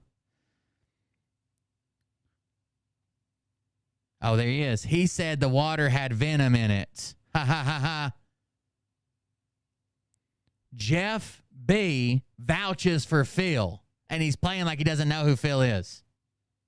Why wouldn't? I mean, it has been renewed by the current president. Okay, so if election fraud was done, and you have, let me go back. And you probably, you don't know why that one wouldn't be brought, but this it's thrown out. I have read them. It's been probably been years since I've looked at them. Oh, okay, so there was an executive order that was written that if one vote is illegally cast, the whole election is thrown out. So you put pen to paper as I don't think that's true. If he's talking about 818, it's 848. I'm sorry, 848. It says, by the 40 estimated by President Constitution laws, blah, blah, blah, National Emergency Act, blah, blah, blah. President of the United States finding the ability of persons located in or hold substantial part outside the United States. It says, Donald J. Trump, President of the United States of America, find that the ability of persons located in whole or in substantial part outside of the United States to interfere with in or undermine public confidence in the United States election, including through the unauthorized accessing of election and campaign infrastructure or the covert distribution of propaganda and disinformation constitutes an unusual and extraordinary threat to the national security and foreign policy of the United States. Although there has been no evidence of a foreign power altering the outcome or a vote tabulation in the United States election, foreign powers have historically sought to exploit America's free and open political system. This is true. Usually other countries are running propaganda when we're doing this. In recent years, the proliferation of digital devices and the internet-based communication has created significant vulnerabilities and magnified the scope and intensity of the threat of foreign interference. As illustrated in 2017 Intelligence Community Assessment, I hereby declare a national emergency to deal with this threat. Okay, here we go. Not later than 45 days after the conclusion of the United States election, the Director of National Intelligence, in consultation with the heads of any other appropriate executive departments and agencies, shall conduct an assessment of any information indicating that a foreign government or any person acting as an agent on behalf of a foreign government has acted with intent or purpose of interfering in that election. The assessment shall identify, to the maximum extent as ascertainable, the nature of any foreign interference and any methods employed to execute it, the persons involved, and the foreign government or governments that authorized, directed, or sponsored it. So if within 45 days, we want to see if someone fucked with our election, who it was, how they did it, the extent of what they did it, and who supported them. The Director of National Intelligence shall deliver this assessment and appropriate supporting information to the President, the Secretary of State, the Secretary of the Treasury, the Secretary of Defense, the Attorney General, and the Secretary of Homeland Security. B, within 45 days of receiving the assessment and information described in Section 1A of this order, the Attorney General and Secretary of Homeland Security, in consultation with the heads of any other appropriate agencies and as appropriate, state and local officials, shall deliver to the President, the Secretary of State, the Secretary of the Treasury, the Secretary of Defense, a report evaluating, with respect to the United States election, that is subject of the assessment described in Section 1A. They want you to evaluate the extent to which any foreign government interference that targeted election infrastructure materially affected the security or integrity of that infrastructure, the tabulation of votes, or the timely transmission of election results. They also want you to ascertain and deliver a report on if any foreign interference involved activities targeting the infrastructure of or pertaining to political organizations, campaigns, or candidates, to the extent which such activities materially affected the security and integrity of the infrastructure, including by unauthorized access to, disclosure, or threatened disclosure of, or alteration or falsification of any information or data. Okay? The report shall identify any material issue of fact with respect to these matters that the Attorney General and Secretary of Homeland Security are unable to evaluate or reach agreement on at that time the report is submitted. The report shall also include updates and recommendations where appropriate regarding remedial actions to be taken by the United States government and other sanctions described in sections 2 and 3 of this order. So basically, this is just if a foreign government is trying to do this, we need to make sure that we know who it was, how much it affected it, blah, blah, blah. It doesn't make the election null and void. Let's see. Following the transmission of the assessment mandated by Section 1A, the report mandated by Section 1B, assessment shall be mandated by Section 1A, blah, blah, blah, impose all appropriate sanctions to Section 2A of this order and any appropriate sanctions described in Section 2B of this order. So it has sanctions against the company. So the sanctions are all property and interests in property that are in the United States that hereafter come within the United States or thereafter come within the possession or control of any United States person of the following persons are blocked and may not be transferred, paid, exported, withdrawn, or otherwise dealt in any foreign person determined by the Secretary of Treasury in consultation with the Secretary of State, Attorney General, and Secretary. So their assets are kind of frozen if they're U.S.-based assets. It also says to have directly or indirectly engaged in, sponsored, concealed, or otherwise been complicit in foreign interference. To have materially assisted, sponsored, or provided financial, material, or technological support for, or goods or services, or in support of any activity described in subsection A of this section, a person whose property or interests of property are blocked pursuant to this order. To be owned or controlled by, or to have acted and purported for on behalf, or directly or indirectly, any person whose property or interests purportedly are blocked pursuant to this order. Basically, this is just about seizing another country's assets, basically. But it doesn't make the election null and void. There is, if there was, he would say it. He would say, hey, executive order, blah, blah, blah, says if what, could you imagine? No one here, no one. I don't think anybody on the left, anybody on the right, anybody in the middle, anybody spreading propaganda is asserting that there's no chance that even one single illegal vote was cast in our election. Who? No one's claiming that. Area 111. He's an idiot. God, executive- RH is such an idiot. Fucking drunk Don. You didn't execute Will Justice on that executive order. That's grounds for treason. Fucking because retard. You allowed foreign or domestic powers to infiltrate the country. I'm not even an attorney. And Remember when Red said me and Sage were Antifa? prosecute that case in will. And you probably, I mean, you don't know why that one wouldn't be brought, but the Stormy Daniels one would be. I mean, what would be your guess why that something like that would be brought? What, Stormy Daniels? Well, That's all bullshit. Well, you're saying, well, Stormy yeah, Daniels was all, no, the executive order. yeah. Why wouldn't they do that one? Why wouldn't it? I mean, it has been renewed by the current president.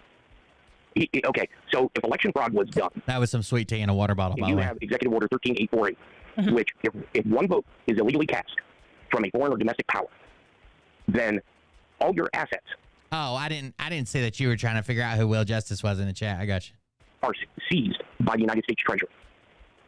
I mean, everything from the day Trump went into office till the day he left, it's all spelled out in these executive orders. So if you wrote these executive orders and you did not execute them, that's grounds for treason. Interesting. Okay, so somebody in the chat was saying the treason narrative would be Trump not fulfilling his constitutional oath to defend the country in a fraudulent election. Exactly. Mm-hmm. Now, I can tell you this. The whole J6 thing was all bullshit. Mm-hmm. There is not. And the event happened. I can tell you this for sure. J6, all bullshit. I can tell you what you want to hear. All the J6 Antifa guys. Jeff, you cannot tell us that. How would you possibly know anything more than the rest of us fucking know? Happened, but there was something else that happened during J6. Okay, and like I said, I don't give two shits about Trump. I definitely don't give two shits about Joe Biden. I care about the country. And the country is being ripped away. And the American people, I would say 90% of the American people don't even realize it. Because probably 70% of the country has never been outside the borders. They have no idea. Dismas is saying, who is this speaking? Do we know? Some of the shitholes that are overseas. He doesn't recognize Jeff. You don't have actual freedom to do stuff. Mm-hmm. And until it starts to knock on their front door, they're not. Jenny, Kelly, Curly, Kaylee, Auser, Eat, Alia, Dismas, Italia, Etala. I don't know how you say that. Jones, Gary, Don. Not everyone. I'm out of here. I was hoping to hear from Dart. Not going to care. Yeah, I definitely agree with that. Absolutely. Someone said he's speaking right now, Don, and I didn't know who they were talking about. I was hoping he was drunk Don. Don. Concerned about things that don't affect them at all. That's not affecting them in any way. You know, they're more distracted with, you know, obviously, I mean, to me, obviously, in others, the border is like a major issue. But you do have a lot of people that see that what's going on in the news, and then, but you have other things that's happening directly that's around them, but they're not paying attention to that. So I agree with that. You know, and with the. Let's look at the border. Yeah, but it has to be. So not only would it would be like. We know other countries spread propaganda.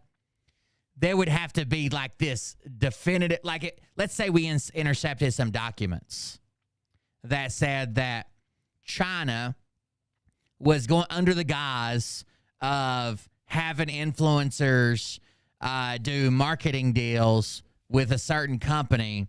We're going to use money intentionally to pay like these influencers to do stuff that they knew would lead people to not vote or vote a different way or undermine the election. Because we know, like I know a lot of people get hung up on the Russia stuff, but we know there's like Russian troll farms, there's Chinese troll farms that make memes and do this and do that and try to get you to vote a certain way or not a certain way. They're trying to undermine. I think foreign countries just don't want you to believe in your election. They want the turmoil up to where even if you vote, if your guy doesn't win, no matter which side you're on, you think it's rigged or cheated or bullshit. They want that. They want us to think that our elections are not secure, have never been secure, will never be secure, because that just puts so much turmoil into the people. They don't want us cohesive, especially if they plan on doing something, right? If they plan on, like China's got a plan to be, you know, the number one superpower in the world. Well, they can't rightfully while we sit here, but they would have to have some pretty clear stuff because we already know that it's in China's best interest every election to have one person win and one person lose, and they spread propaganda, they make rumors, they do their news stories, they do their thing. Russia does the same thing. Our enemies do that thing. But it would have to be like clear, concise, and they paid these people specifically to do this, to get people to not vote or whatever. But yeah, like through TikTok or something like that. Situation, okay? So when I swore an oath to the Constitution, all enemies, foreign and domestic, how is it that the United States military? Yes, they told you that. I believe the same thing. I think there's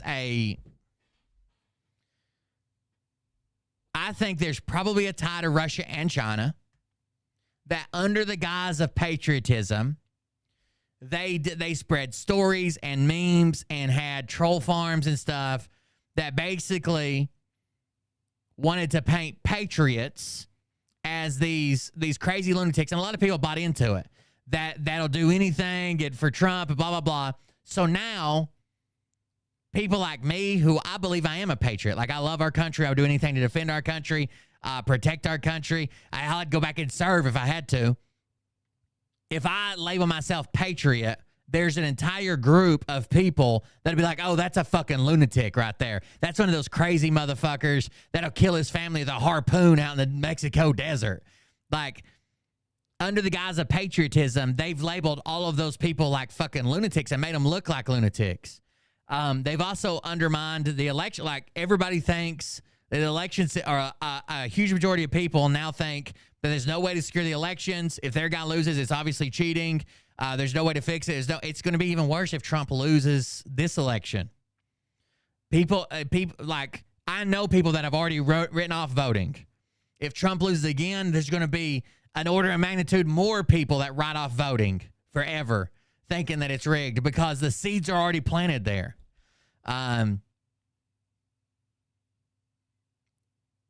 When you have a population that loves their country, supports their country, they know that I'm not a Democrat. So it sucks that the Democrats won this time, but we'll be back in 4 years. And it's not like they're going to destroy the country. That's not good for them. What they want is my guy wins or our country's going to hell in a handbasket and I fucking hate it and I want to move and we'll never be the same, right? Because that's that turmoil that reduces cohesiveness, that keeps people from working together, that keeps from laws getting passed, because people are so fucking split now. Like, there was a group of people that thought Obama was the Antichrist and would destroy you, but nowhere near like now where people think that if Trump didn't win, that Joe Biden was going to have the Chinese army invade us and we would never be a nation again. Like, that's just crazy. Is allowing the executive branch to have an infiltration into the U.S. border. And no one can answer that for me.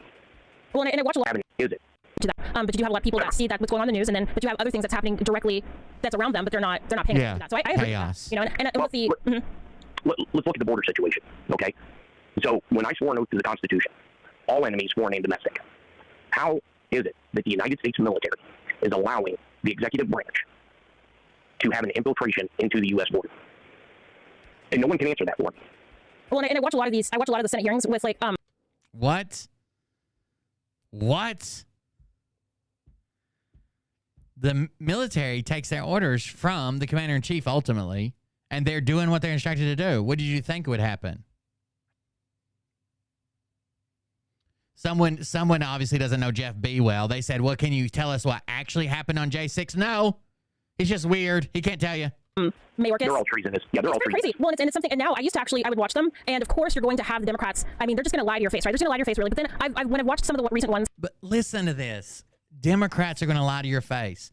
They're all fucking lying to your face, including Trump and Biden and everybody else that's running for office. But when you split it down to Democrats will lie to your face, so you're saying Republicans don't lie? They're all on the up and up? They're trying to save our country and everybody else is trying to destroy it? Really? Is that what you believe? The Republicans, the stuff, I'm like, okay, wow. It's like, I mean, they're saying some of the same stuff that pretty much the Democrats are saying it, but they're sugarcoating it with a little bit of pushback. But it's like they're not asking real questions and at the same. I could be wrong, but I'm sure I've heard his voice before as another live streamer that Will Bird used to cover and debunk all the time. I know that they only get 5 minutes. Good I know job, they can't really Dismas. do anything, even if the person's literally lying, even if Mayorkas is literally lying. I've realized it's as sad as it is. It's clearly a show. It's not like it's a movie, but there's nothing happening, and they're just talking, and they're just sometimes I think they're just using this for maybe they'll use it in like their next re-election run or something like that. But so I wanted to say somebody asked in the chat if you could share what you were referring to with what else happened on January 6th. Yeah. So in D.C., there is not a single thing that doesn't happen that the U.S. Secret Service doesn't know about, and there were events that happened within J6 that for a long period of time. So the answer is no. He's going to dance around it. Nothing's going to come out here. People said I was crazy about. Well, the Gateway Pundit does an article and has the Pentagon admit that they have special operation forces inside J6 to look for something. So, I mean, J6 happened, but why did it really happen? Don't know. And like I said, Trump had the powers of the executive branch, and he didn't use it, or he did use it, and something has to happen between now and November.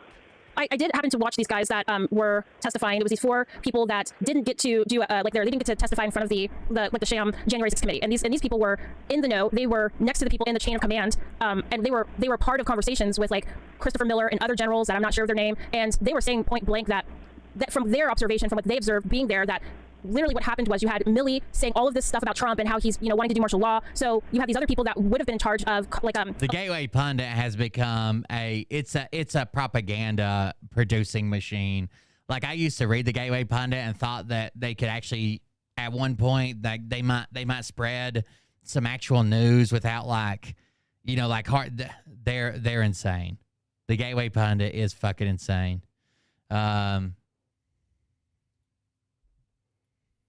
Insane. Some of the stuff they're willing to put out. It's insane.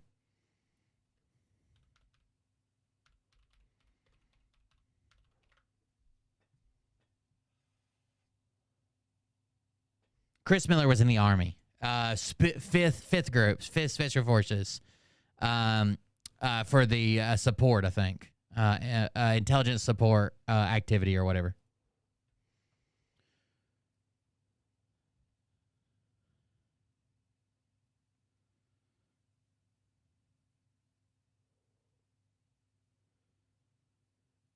So here's what the Gateway Pundit put out. It has been discovered that the government itself was the author of a mysterious 1776 returns document. The 1776 returns document is the title of a 9-page paper that outlines strategic plans for the takeover of the United States government buildings on January 6, 2021. It was confirmed in court that FBI was behind the document, and the FBI offered us with the author of this document. Now that would be huge news, right? Now listen. The mysterious document was sent unsolicited to Proud Boy Chairman Enrico Tarrio's telegram right before January 6th by a love interest named Erica Flores. Flores allegedly testified that the Jan 6 committee, that a government official was the author of the entirety of the 1776 returns, and that this FBI and CIA member or associate asked her to share it with Tarrio. So, a person that's in love with the leader of the Proud Boys, who fucking went to prison for the magazines, claims that, oh, the FBI gave that to me and said send it to him. Wink, wink. Okay. But she doesn't have any proof? She just said it? Allowing National Guard to come in. They chose not to because of optics. They didn't want to be a part of how it looked. They didn't want to be a part of having military interacting with civilians on the Capitol. So by the way, the FBI often poses as extremists to see if you'll agree with it.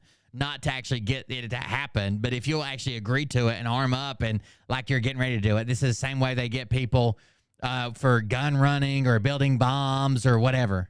I thought that was interesting, and it seemed to me to just personally be a more realistic take on how January 6th was so chaotic and how it happened, and how you had even, obviously there's people yelling at the police there. What are you guys? It was because nobody was following through, because Trump had given full authority to the people that it was supposed to go through. The chain of command was there, but they didn't want to follow through on it because of how it would look. So if you think about it though, if Trump did, they claim that the author of the papers is a guy named Samuel Arms, who is a former State Department Special Operations official by his own claims. So who cares? He could just be a radicalized piece of shit. He's not currently working for any of these people.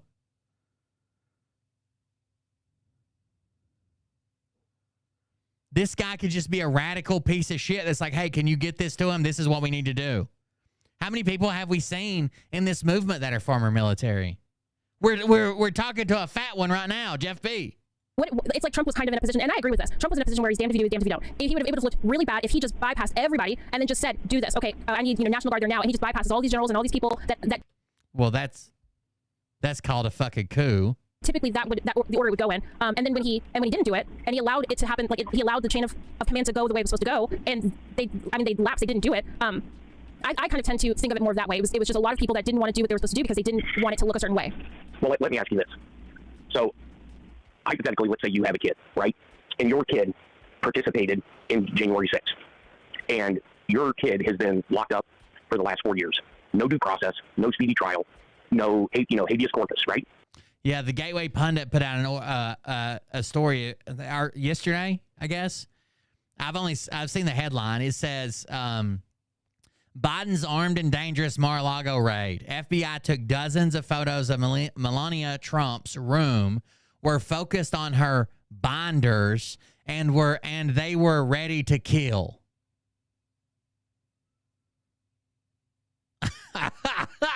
Okay.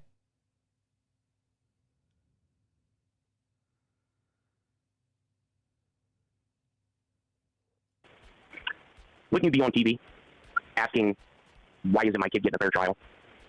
There hasn't been one parent, one attorney that I've seen, there could have been, that has... Every time there's an FBI raid. Okay, listen.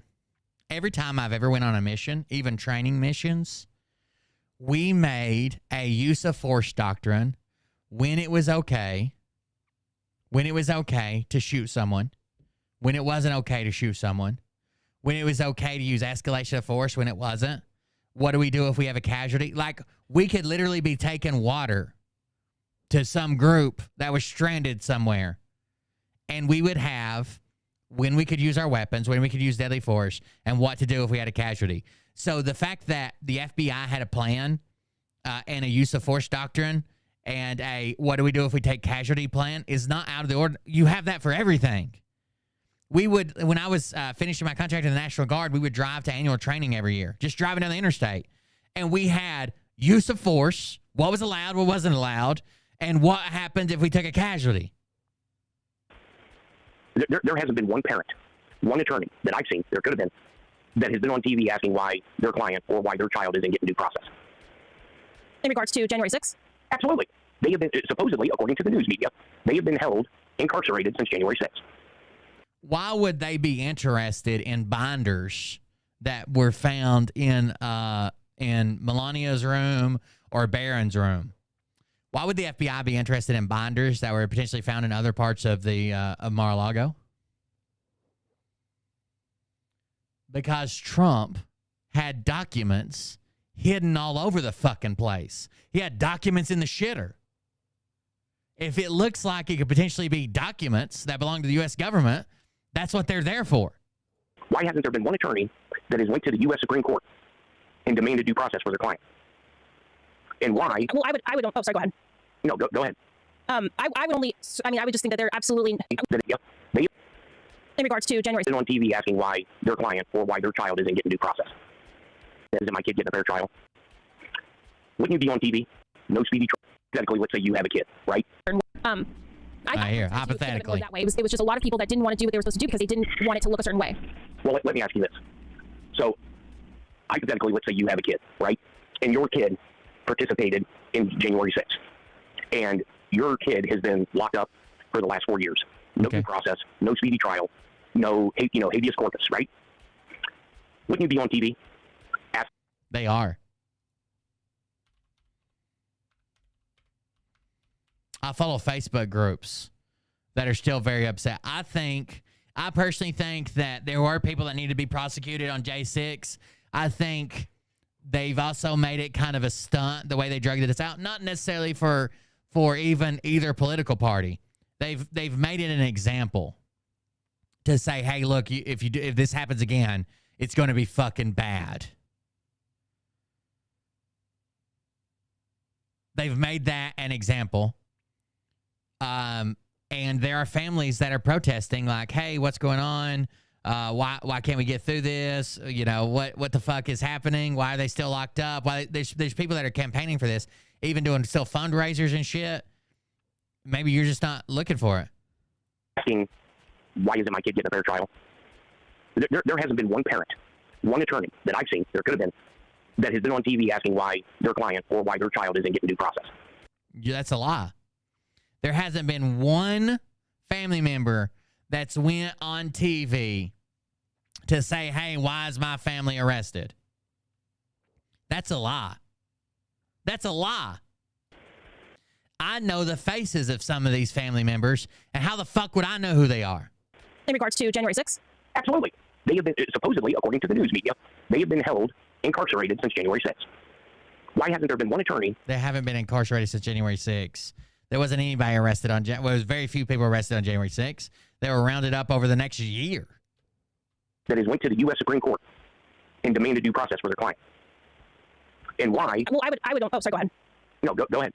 I would only, I mean, I would just think that they're absolutely, I mean, you could probably upload it on like a YouTube channel, a video of a parent, but the way the media to me is like, obviously mainstream, even local. I mean, I don't know what's happening locally. I don't know if maybe a parent, maybe there is a parent that in their local area. I've seen local news stories about it too. We've seen these news stories. I don't know why they're just lying about it. Fox News probably still has parents. I don't watch Fox News, but I bet you they still have fucking parents coming on there saying, hey, why aren't these cases going to trial yet? In, I don't know, like Iowa, and maybe they've gone to their local media. Maybe they've asked them. Maybe there has been. I can't say that hasn't happened, but you're definitely not going to see that on the mainstream. They're absolutely not even, they're not going to touch that. And I would even think that Fox wouldn't even touch that because it's connected to January 6th. But wait, if they would air that story, that's ad revenue. That's guaranteed money for them. Guaranteed money. Well, if it has a line with the narrative. Every story is, you can say that about any story. It has to align with their narrative, and they can't allow America or Americans. Why don't they air the story about them lying about Dominion and losing millions of dollars in a settlement? That's guaranteed revenue. People want to know about that. See that there are political prisoners being held in captivity right now. Like, you know what I mean? That's how I would look at it. Now, think outside the United States. Don't you think Russia, China, Australia, somebody would air that video of the parents out there saying that? There are. Well, who's to say they have though? But who? I mean, maybe they have that. That's my thing. You're correct, right? Yeah. But I would just, I mean, if it was my kid. Oh yeah, if your kid, your spouse, I mean, yeah. I'd be all over the place. But no, we haven't seen that. Well, I mean, if just because I haven't seen a specific, I mean, that's not even really specific because you literally have. Well, I will say this: every Ashley time Babbitt's family files a $30 million wrongful death lawsuit. Minnesota mom slams two-tier justice system ahead of her family's J6 trial. This is just from January.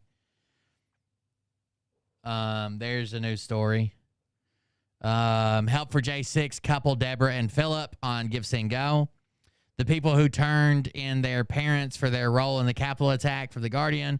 Jan 6 defendant representing himself questions son who turned him into the FBI on NBC News. ABC Chicago, Kevin Lyons, Chicago, man sentenced to 4 years of prison for a role on January 6. Family speaks out. A son explains why he turned in his father over the Jan 6 attack. NPR. Like these families are still on the news. 100%. He's just lying about it. most of the time when I see like a hearing that's happening in one of the committees, it's just weird. I just want to plant a seed. I just want to plant a seed. How much does a polar bear weigh? Enough to break the ice, and here we are. From the house or whatever, I will see a person in behind the witnesses, and they're wearing an Ashley Babbitt shirt, Justice for January 6th. I've seen those. But, but that isn't. To me, I'll say this: just because I haven't seen a parent or a spouse or somebody saying, "Hey, where's the justice for my loved one?" or what have you, just because I haven't seen that, I do believe that there are people out there that have absolutely had their lives turned upside down because their family is locked up, like their family member is locked up. And to me, just because the media isn't putting it out there, the media obviously they're going to do things for ad revenue, absolutely, but there has to be a consistent narrative being pushed. And any narrative that's going to put sympathy towards a person that was locked up for going to the Capitol on January 6th, they are not going to put anything out there that's going to cause Americans to sit and think like, well, hey, why is this parent so distraught about their loved one? And they're not going to do that. Well, and I'm not saying that they're not there. I get what you're saying. I get what you're saying. You're just asking. I just find it ironic that no family member. I mean, we can't say no family member. We can't say no family member. I think what you're asking is. Let's see. I'm pretty sure it's him. He used to live stream with about 3 other grifters. I have to ask Will on his next live. Where are they looking for Pelosi? Where are they looking for a Pelosi laptop? The rumors that Epstein was supposed to be there and admit and exposed to everything, but Epstein was talking. Dismas, she says, Mark, great question. Mark lives with mom, I think is his name. Mark lives with his mom. Yeah, mainstream media is not friendly to that. Who would air that? Is he saying J6 is a sham? No. Come on, man. Who is airing that? I know this guy's voice. Mark Z comes to mind. Will is live. I just asked in the chat, but he hasn't answered. Oh, come on, Tucker. Got fired for that. Nice work, Dismas. A lot of families are divided right now over ideology. Erica, what was his position in the military? Nick Alvear will attest there are political prisoners, and he says he was there. Yeah, for like a week. It's like, well, why? Like, you just haven't seen it. And this is the thing too. You have to remember this though too. And something I would take into consideration is like there was a family that was raided by the FBI because they got the name wrong in Alaska, right? Like you had them raid this person's house, and it was so. I don't know if some of these people are being told, okay, don't say anything yet because it might hurt the case for your loved one. Like there could be reasons why they can't speak out as much yet. Like that's something I would just consider. Is this Jeff V that said he was at FBI retirement party? Oh no. Right. Well, did you see the report that come out today from the judge in Florida from the Mar-a-Lago raid? I didn't see that. Once somebody told me, we all fucking went there. The judge redacted that the director of the FBI, Chris Wray, authorized shoot-to-kill orders during the Mar-a-Lago raid. Go look that up. Because it was released today because the judge said she was so tired of getting lied to. Interesting. That she had it redacted. And that the order was during, yeah. Okay, my husband, he's gonna actually put up what you're speaking of because I hadn't heard that. So what are you gleaning from that? What's your my take on it is now that story has come out, and I think everybody knows Congress is 90% of them are treasonous, right? So the people who hold the purse strings for the FBI, for DOJ, law enforcement officers of the Department of Justice may use deadly force when necessary. Oh my God! Are you telling me that federal law enforcement officers from the Department of Justice are allowed to use deadly force when necessary?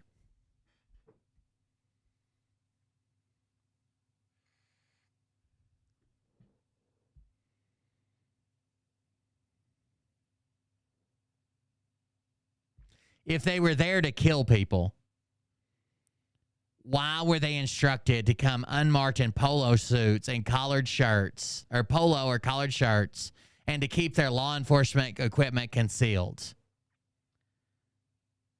You know how much harder it is to draw and engage a target with a concealed weapon, especially if there's no reason for it to be concealed?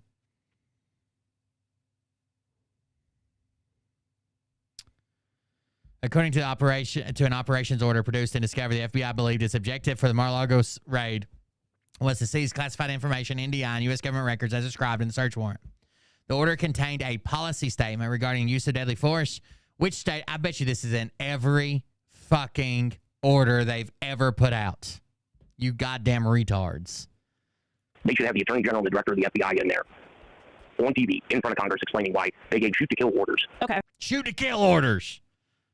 That sounds like something Roger Stone made up. They were there to shoot to kill Melania. You love Melania. Barron, he's barely 18. Okay, so my husband pulled this up. Okay, so I'm going to read it. It says, I'll just read a little bit of the sentence. Okay, it says, according to an operation order produced in Discovery, the FBI believed its objective for the Mar-a-Lago raid was to seize classified information, NDI, and U.S. government records as described in the search warrant. Example 3, and then U.S. The order contained a policy statement regarding use of deadly force, which stated, for example, law enforcement officers of the Department of Justice may use deadly force when necessary. The agents plan to bring standard issue weapons, ammo, handcuffs, and medium and large-sized bolt cutters, but they were instructed to wear unmarked polo or colored shirts and to keep law enforcement equipment concealed. I mean, that's pretty bad. That's definitely pretty bad. How is that bad? When would police ever be anywhere and their instructions are, no matter what, you cannot defend yourself?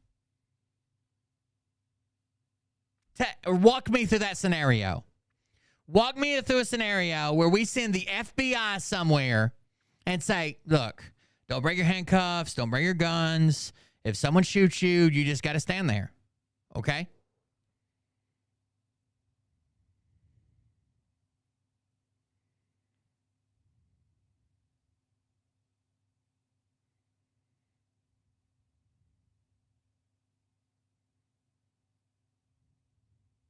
There isn't a scenario. That's standard bullshit. That's pretty bad right there. Ow! And then this is what you're saying, what the judge, and I guess, okay, so another part of it said, what's really bad is you possibly, let's say the principal is at his house, which the principal would be Trump. You are going to authorize FBI agents to go into his house when you know. FBI search team will knock on each guest room door to determine occupation status. FBI will request a map, list of rooms, a skeleton key, or a card for all the rooms. Oh my God.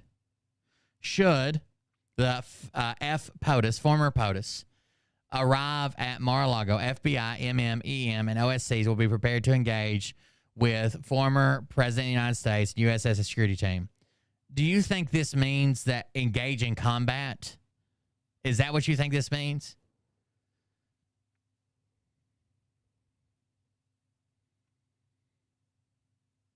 FBI EM will engage with blank, and blank will engage with the U.S. Secret Service point of contact per existing liaison relationships. Do you think this means that they're going to engage in combat? You fucking retards. If the president shows back up, we're going to send a guy over there to talk to him and his Secret Service, and they should talk to the Secret Service person of contact. You know, we have liaison rules for this, so that's what we're going to do. Goddamn retards. You have Secret Service agents in there that are sworn to protect that guy? Come on. Something's hairy with that. Okay, right. Okay, my husband said that's what. Okay, so the contingencies, there's a number 1 through 5, and one of the contingencies says, should former POTUS arrive at MAL, FBI, MMEM, and OSCs will be prepared to engage with former POTUS and USSS security team. Oh, Secret Service, United States Secret Service security team, yeah. And then so I guess this is what Christopher Wray signed off on, pretty much. Christopher Wray and Merrick Garland. Yeah, it has to be the Attorney General. For something of this magnitude, absolutely. I would definitely think. I mean, they wouldn't just allow a director to do it. Yeah, but you're going to go into it. Well, but that's what I was thinking. Like, well, with things like something like that, like that's clearly putting the life of the former president in danger just right there, and the people protecting him. And that's where I go. How? They're like, hey, if he shows up, we're going to have to talk to him. I mean, I want to say I grant Trump some grace during his first 4 years. I'm of the mindset that I just don't believe he went in there realizing how dark and evil it really was, and is. It was so evil. He went in there with Jesus, and Jesus wasn't enough. He's got to go back with Jesus. And I can only imagine the constant threat that he'd been under. And so something like that after he's out of office, something like that to be approved by Christopher Wray and Merrick Garland, to me, I think that highlights literally what the times that we're in and how much of a threat, I mean, even just Trump himself is under. So when I get the frustration when people are like, why didn't Trump do what he had the ability to do as a president? He had all of this. He literally had the ability. He was president. I think even if he did do what was in his ability. The OSC is the Office of Special Counsel. It's basically like the FBI agent. It's basically the FBI lawyers, right? The lawyers were going to meet with him. The media is not on his side. The media is absolutely not on his side. So if he did do what he could have done to stop whatever procedures to happen on January 6th or stop certain things after the 2020 election, the truth would not have been spelled out for the American people at all. It would have been painted as this. They would have hid it from us because having real time. They're evil. The right is back. They're evil. It would have not have been. How do you ever get to a place where we can agree on anything when your side is right with Jesus and the other side is evil and want to destroy the world? What does that look like? All these people would be like, I just wish it was less hostile. We could all come together and we could all just unite as a people and take our country back. Oh, but those guys, they're evil. They want to destroy our country. And, you know, Trump went in there and he tried to take Jesus with him. But it just wasn't enough. It was just so evil. Pretty thing, in my opinion. I think it would have been really, really bad if Trump did anything to look like he's literally. I mean, if he's just doing his job and he's doing what he has the ability under the law, under being president. If he can do certain things, even if he did do them, and also, I don't know your take on Vivek. I'm more of like judging by their fruits. And so as time goes on, I'll be able to have a judgment on. That right there is from Trump's attorney because it's titled. The section is called the illegal raid. So they cut this out and highlighted it and say, oh, look, they went in there authorized to use deadly force when necessary. Yeah, of course they did. They're always allowed. I'm allowed to use deadly force when necessary, motherfuckers. On Vivek, I'm more of like judging by their fruits. And so as time goes on, I'll be able to have a better judgment on Vivek. But I do agree with Vivek when he says that Trump didn't even know of the things that he was legally allowed to do. Like, I don't think Trump was aware of the things that he could do legally. Me personally, I think that's a bullshit statement because not on your behalf. Yeah. But he has access to White House counsel. Yeah. Not everybody in that White House could be corrupt. Absolutely. There's going to be some good people in there. Yeah, there's going to be people that are America first. Yeah. And going back to where would I get Trump to be tried for treason? Well, he swore an oath to the Constitution as well. And he didn't uphold that oath. Well, here's the question, though. If Trump did do what he could do as a president legally, if he could say, okay, do this, who's to say that it would have been followed? So this is here's just an example. If Trump says, okay, I as president, I fucking can stop Jeff and put a time frame on after the election. Like, if it's showing... What a time to be alive. This is it. The Great Awakening is when Jeff's mom gets off the bottom bunk and says, hey, Jeff, get up. There's some people talking on the internets.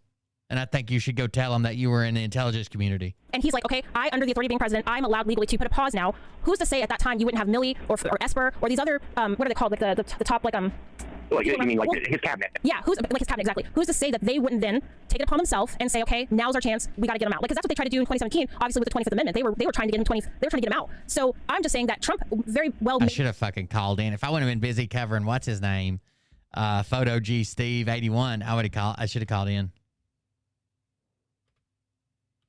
That it would have been followed through by the people that he has around him. You know what I mean? Like, I think obviously with Milley, you know, that's just where I question. I get what you're saying. Like he should have done this, but if it's like now woulda, coulda, shoulda. I mean, if he did, who's to say it would have been followed? They could have easily said they loved Milley until Milley's like, I'm not going along with this guy. He's out of his fucking mind.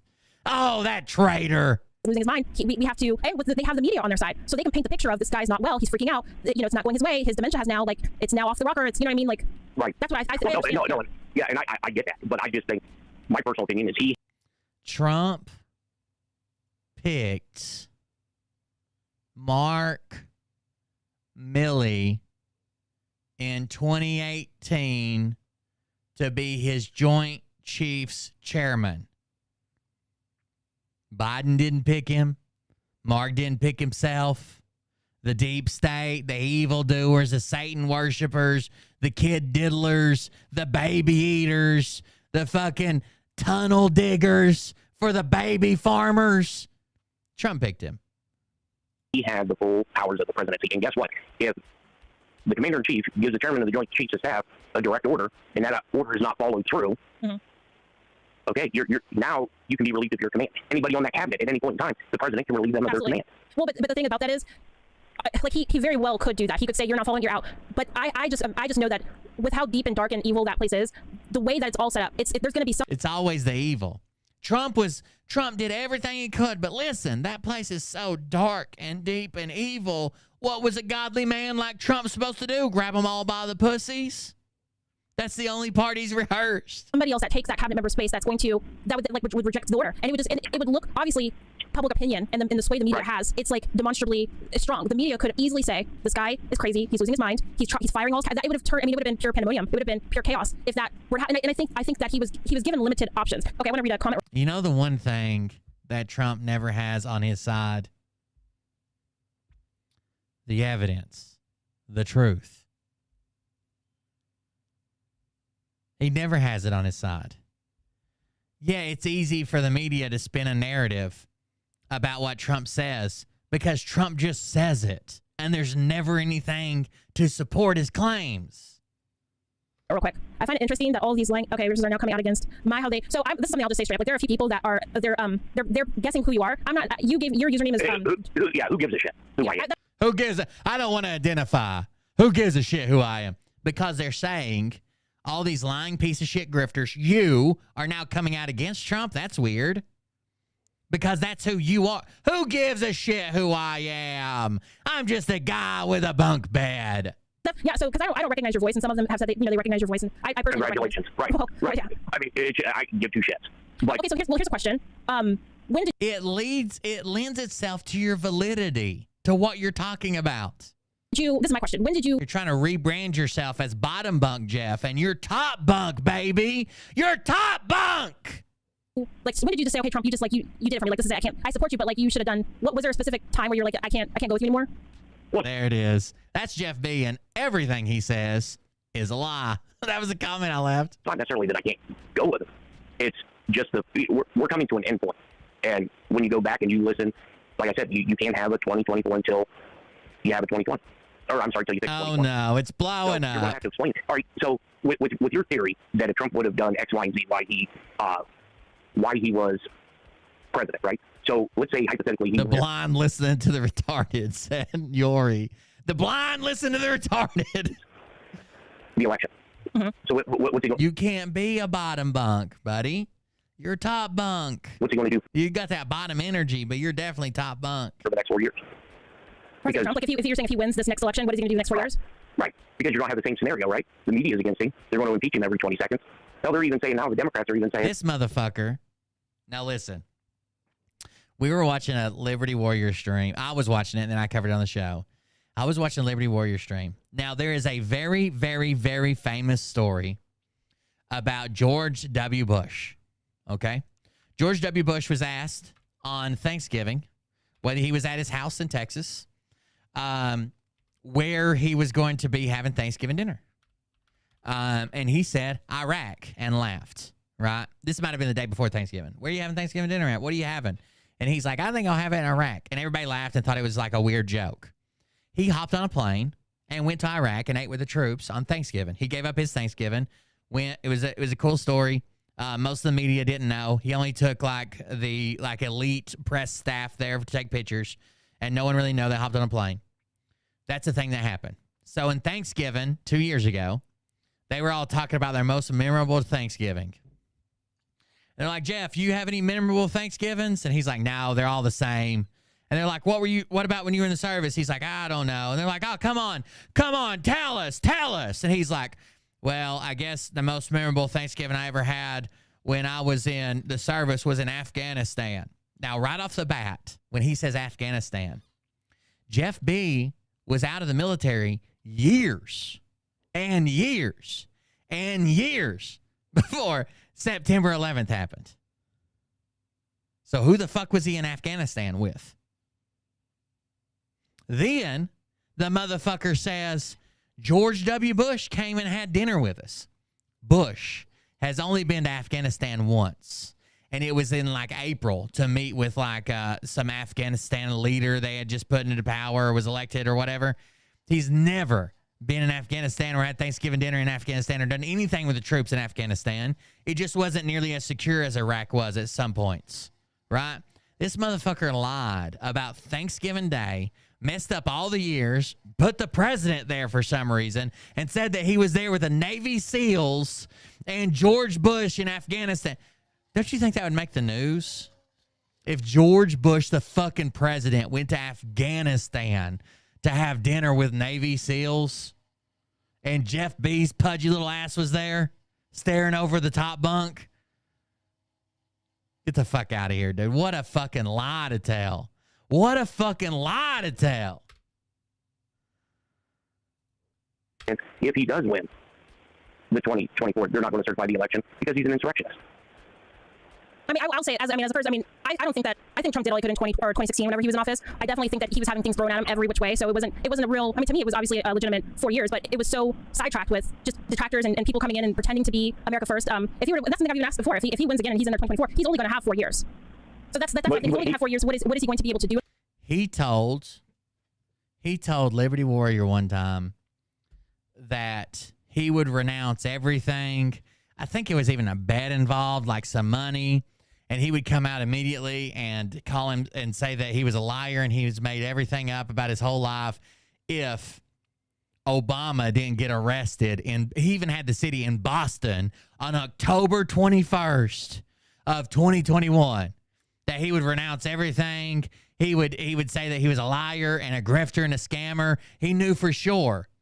And then Liberty, this wasn't on the air. He told this to Liberty personally. And then Liberty came out, did a news segment saying that he thought Obama was going to be arrested in Boston.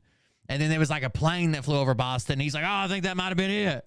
In those 4 years, I'm not going to say nothing, but I would definitely say I would hope that he would have better people around him. I would hope that he would have a better understanding of even just how things work, and what he's able to do legally. That's what I would hope for. But but obviously look what happened in 2016. literally lawsuits and obviously now that he's out, if he wasn't running, I guarantee you there wouldn't be these lawsuits. So Kelly, so one of the people in chat just asked, how are you? Did you just come are you just coming up with some of these questions yourself, or do you have? Because you said something about being a former intelligence. No, just looking at the stuff that you're being shown. So as soon as she said, oh, you get this information because you're former intelligence? No, it's just common sense. So just looking at the stuff that you've been showing. Yeah. There's no inside anything. It's stuff that you're being shown and not being shown. All you have to do is critically think. To me, it doesn't make any sense. I'm just trying to plant a seed here, Erica. Trying to plant a seed. Going to grow a bullshit tree. Well, I'm just, again, I'm always, I don't know, I always question, and I have a healthy amount of skepticism, but at the same time, when I called Jeff B out about not even being he's never been to Afghanistan. He wasn't even in the service when we were in Afghanistan. He's like, oh, and I guess my haters just think that the only time that we're in a foreign country is when we're at war with them. So you're claiming that you were part of some elite force that wasn't even supposed to be in Afghanistan. You were there secretly because we weren't at war with Afghanistan. We had no troops publicly in Afghanistan. You were part of an elite, secretive Afghanistan force. And George Bush came to have Thanksgiving dinner with you? Sounds crazy. I think that we have to. I mean, we have to be active and we have to vote. Like that's how we have to vote. We can't just sit back and not participate. And I do think where a lot of these people that like Phil. Wait, George.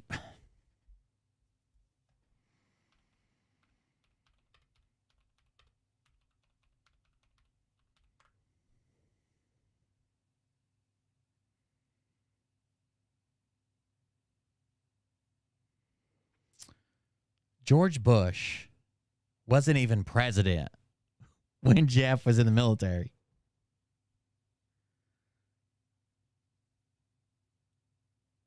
Let me say that again.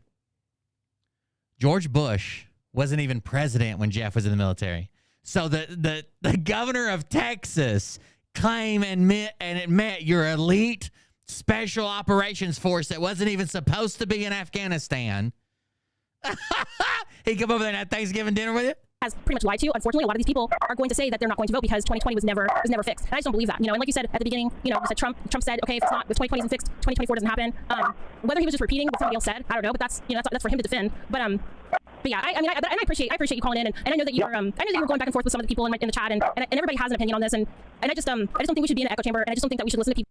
I wish they knew that he was not only did he support Phil and use Phil as an intel guy, he laid down a major piece of like, oh, this guy was in the intelligence community and he says everything Phil's saying is right. Like he gave Phil credibility.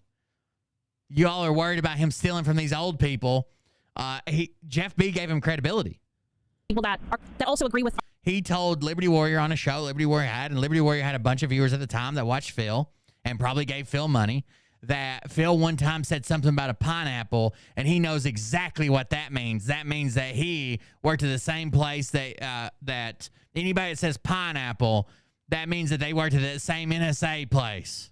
Our views. Like, it's good to have pushback on my views, and even if we don't agree on certain things, you know, at least we've been respectful, and I really appreciate you being respectful and having the conversation with me. Yeah, no problem. Have a good evening. You too. Thank you.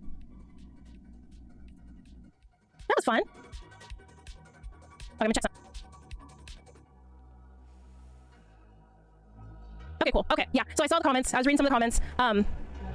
Jeff. Okay, so so you guys are saying, like, okay, I agree with Erica. I've never heard of him before. I didn't recognize the voice. Yeah, if that's who you guys are saying it is, and he's publicly out there, you know, then he's publicly out there. But I only knew that person as Darting, and so I'm not going to try to. If you guys recognize who he is, and I'm glad you guys recognize his voice. I've never heard his voice. To me, it didn't sound like he was acting as if he was in the know of anything. It seemed like he just didn't. He doesn't vibe with Trump anymore, and for whatever reasons, that's absolutely, you know, he can absolutely have those different views.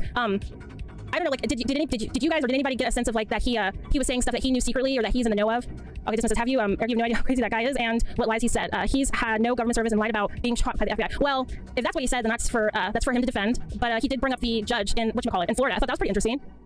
Oh my goodness, did he? That's pretty crazy to say that. I'm not convinced. Well, I didn't even know how he found the live, so it's good to see that if it's true, if he was being honest, I'm glad to see that the live stream was being pushed out. So if it was just on the Rumble channel, I'm glad.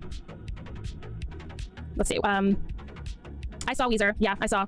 Yeah. I mean, honestly. Damn, am I like Voldemort? You can't say my name. I saw that, Weezer. I'm not going to mention that. I wanted to get a person that was willing to call in that doesn't have the same views as me. To me, he shared his views. He said what he said. He was respectful to me. He did have a little bit of attitude towards the chat. You know, you guys said you knew who he was, and he said congratulations. It was really weird one time that Phil was threatening to sue people, and he's like, I could sue this person, I could sue that person. And then Erica and another person are like, what about Will? Why don't you sue Will? You should be suing Will. Have you heard what Will said? Will said this and Will said that. You should sue. That was so weird. Yeah, I mean, I would want anybody to come in and just have a conversation. Do we put him up there with Fradlowski? How about that? Like, do we put him up there with Fradlowski? Is he as bad as Fradlowski? I'm so glad you're here. Darn, it's been so long since I heard his voice. I couldn't remember. I can't believe that you recognized his voice. I can't believe you recognized his voice. I can only guess who's behind all this, but the infiltration is absolutely real and crazy. Interesting. Yeah, I mean, I don't think I've ever listened to. He supported Phil, gave Phil credibility. People that cover him, you know. So I know Erica said that she hadn't heard his voice before, but I definitely it's definitely interesting. Erica, I will call in and wait. Erica, I will call in and claim I don't have the same views. Sussed it immediately. Kelly, what do you mean? I will. Okay, I get what you're saying. Yeah, I mean, honestly, it would be nice if there were people that just disagreed and wanted to have a conversation about our differences. I don't even think Jeff truly disagrees. I think he's there to just plant his narrative and have people fucking listen to him. I know Liberty Warrior dropped him like a fucking wet pair of drawers, as my dad used to say. That would be awesome. Yeah, I think Kelly, I think you might have picked up on it first. I think you're the one that said, this sounds familiar. Wow. He was around, well. Oh, I'm sure. So listen, when I lost my house over a contract dispute, and everybody knew I was a veteran. Liberty Warrior had me on. Before he had me on, I said, look, this isn't going to change the way I cover you. I don't give anybody a pass, blah, blah, blah. Like, if you're talking bullshit, I'm still going to do it. And he's like, that's completely fine. Whatever. Jeff came in and talked to me, and I was like, well, you know, I'm still going to cover everybody the same. This doesn't change anything. If you want to have me on, fine. If not, fine. But I'm not changing anything. So a few months later, they got mad because I covered them, some bullshit that they said again. Jeff B went to his Telegram, which he only had for a couple months. We shut it down pretty quick. But Jeff B went to his Telegram after I did a show about him and Liberty Warrior that same night and said, imagine, if you will, a former veteran, and puts veteran in parentheses, claims that he's losing his house over a contractual dispute, sets up a GoFundMe, goes on one of my friends' shows, and then me and a couple other millionaire veterans I know tell this veteran that we'll pay 100% for his house if he'll just meet us, talk to us, and prove that he actually served in the military. And then guess what? He wouldn't show up. He went and lied that him and his millionaire friends were going to pay off my house for me. And all I had to do was prove that I was in the military and I wouldn't show up. That was his claim. That was his fucking claim. I flipped out that night. Fuck him. Fat piece of shit. He also claimed that he worked security detail with 2 MP5s underneath his jacket for Trump. That was a completely different guy. It was just a guy that passingly, with a low-quality photo, looked like him. Johnny found high-quality photos. It wasn't him. Found out who the guy actually is. Like, he lies about everything. Man. Well, that's why I'm glad you guys were here.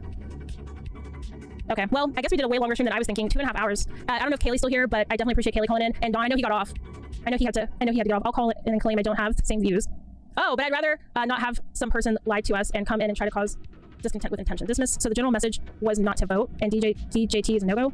What were the talking points? Yeah, dismiss. Dismiss, why don't you call in? Dismiss, you should just, no one's gonna know your number. You can just call in real quick and then just kind of give me your take real quick about what happened. I knew that was in place. Well, I'm glad you're here. I don't think the president has any constitutional power to overturn elections. He's pushing the military dictatorship. But you know, that's kind of what I was saying. You know, like even if he were to do that, the people that are around him would stop that. And the executive order was just because of one vote. Jeff B tried to flip out on parents one time, and then claimed that he has no kids, he has no wife. I don't even think he's ever had sex. He may have been. Hold on. Jeff B likes to act like he was this top-notch Navy SEAL fucking pussy slayer when he was in the military running fucking 15 miles and putting pussy on layaway. He had so much of it. Let me see if I can grab this.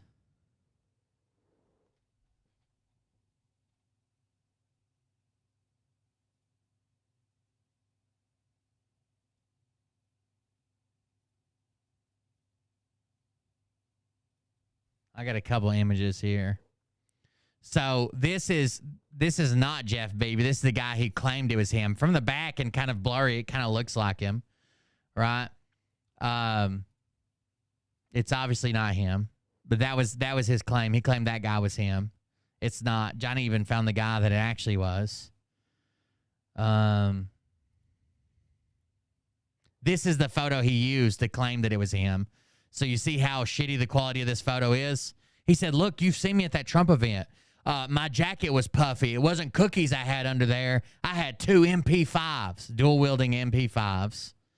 We got a lot of shit. So this is Jeff B, the Navy SEAL pussy slayer. I don't even think he's had sex.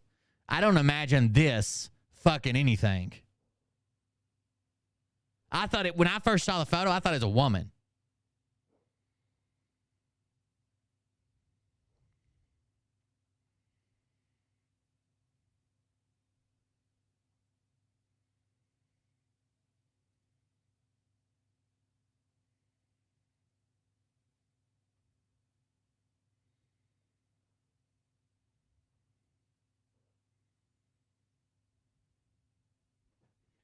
Yeah, like a late blooming woman. Hasn't went through puberty yet. Then he went on True Social and tried to tell people that this was a train in the background. Like, clearly that's the roof of a building, and that's another building right there. He tried to tell people there was a train. On Fox News, there was a train in the background of the White House.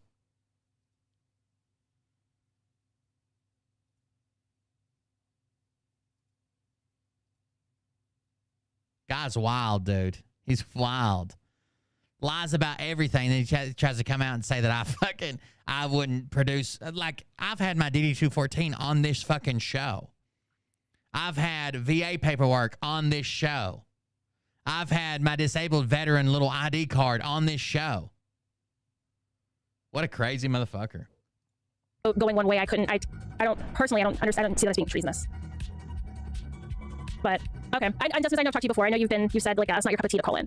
But I think we'll wrap it up. I guess if Fralduski is going to go live tomorrow, we'll go live tomorrow, and we'll get to, instead of hearing my voice the whole time, maybe I'll even do a call in while we're doing a live. Maybe if Kaylee's here, or anybody, Erica, we can have two Ericas talk during the live stream.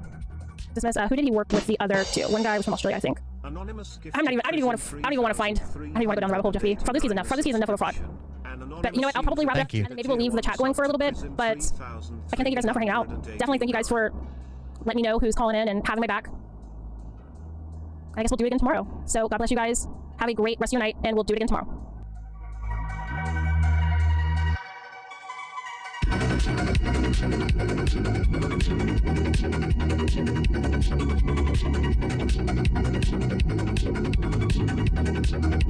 Yeah, I would say they followed you to her channel, probably not me. I don't think I've ever been to her channel. I've mentioned her before. I've used some of her clips before. When I was on, I shouted her out when I was on the Kill Stream with Ethan Ralph, and used some of her clips just because it was easier to get to her clips than it was mine, because at the time she only made short videos. There he is. Get them darts, baby.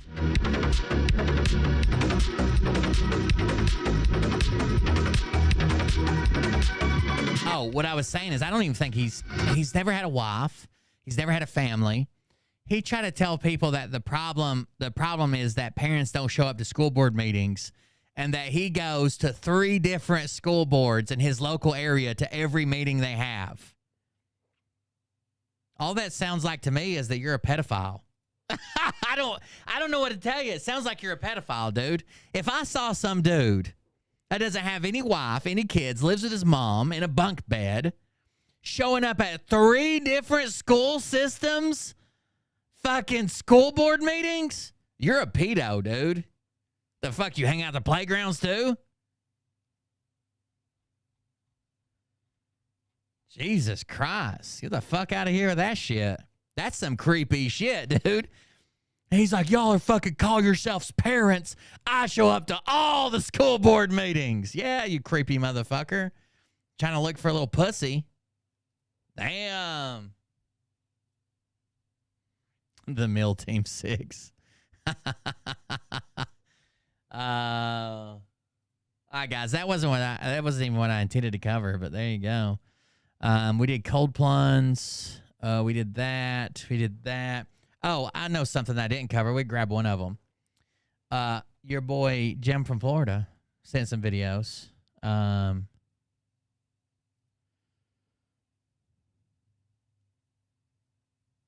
Let's watch that police video before we leave. Here's why you don't run from the police. What this was titled. Jim from Florida sent. What you just witnessed was a crash at extreme speeds. Unfortunately, for one occupant, it proved deadly. What follows next is... Did we see it? Oh, yeah, I guess so. Florida? No. What you just witnessed was a crash at extreme speeds. Unfortunately, for one occupant, it proved deadly. What follows next is never-before-seen footage acquired by our dedicated team of volunteers. Graphic imagery... Dude, there's a guy on TikTok that goes around and covers... He's like... I don't know if he works in the industry or what. He covers guardrails. All these different places. And some guardrails are... So guardrails are supposed to be safe. If you don't know, when you hit a guardrail, they're supposed to divert the energy, and they coil up beside the car. Old guardrails, when they first put them in, that son of a bitch would come through the car and, like, decapitate people. Like, that's a real thing. But if they're not installed right, the right way, they'll still do that. And he goes around and finds all these fucking guardrails that are like fucked up. Maybe they had an accident, they put it back shitty, or they hired a contractor that didn't know the requirements or whatever. There's tons of guardrails that are supposed to be there to protect you that are fucking deadly as shit. Is excluded from this video. On December 3rd, 2021, officers from both the Solon and Bentleyville Police Department in Ohio found themselves involved in a deadly chase. The suspect and his accomplice in the passenger seat were discovered after police officers randomly scanned their license plate and found the vehicle was reported stolen. Police reportedly followed the suspects until they pulled into a Yeah, I'll get right on there. Go to the clubs. Thank you for the advice. group home driveway. According to court documents, this Bentleyville patrol officer quickly lost track of the stolen vehicle after they exceeded 80 miles per hour in a 35-mile-an-hour zone. The Bentleyville officer then radioed neighboring departments about the situation in hopes of capturing the suspects. Solon officers responded, quickly assembling stop sticks down the road. Reacting quickly, officers attempted to reduce traffic in the area. I'm going to stage in the intersection and block it off. That way we don't have a crash here. I think his son or family member got killed in a wreck because of faulty guardrail. So I know there's one bolt that's supposed to be left out of a guardrail. I've actually seen them and asked people before and talked about them. There's one bolt that's supposed to be left out of a guardrail to allow it to slide. But it seems like they have accidents. So they just put any piece back there instead of the actual piece that's supposed to go there. That's supposed to like divert the energy. Oh shit! These just must be crashes. Oh no! Stop sticks. Oh no! It's coming right at you. It's got one headlight. He's doing about 80. Swerving in my lane.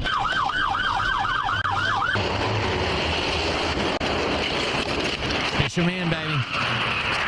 Crash out. Send the spot. He tried to fucking dodge him, dude.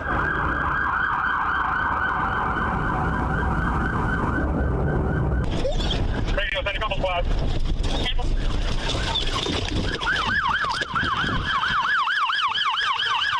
Stop sticks are dangerous as fuck at high speed. Some officers go to the suspect's car, while others help injured civilians in the crash. The impacted pickup truck housed an 89-year-old driver and his 85-year-old wife. Damn it. Stand by for me. Hold on. Oh man, I'm on blood thinners. Okay. Why did this guy come? Radio got elderly male on blood thinners, all the way to the middle with him injured. I was sitting there. All right, let me get something on there for you. He doesn't even know what happened. Keep your hands where I can see him. At least he's in a newer car, you know, to where the fucking airbags and shit he had all the curtain side airbags, crash tested. If he'd been in an older model car, so tell him what happened. Dangerous as fuck, dude. I don't give a shit. What's your problem? Is she okay over there?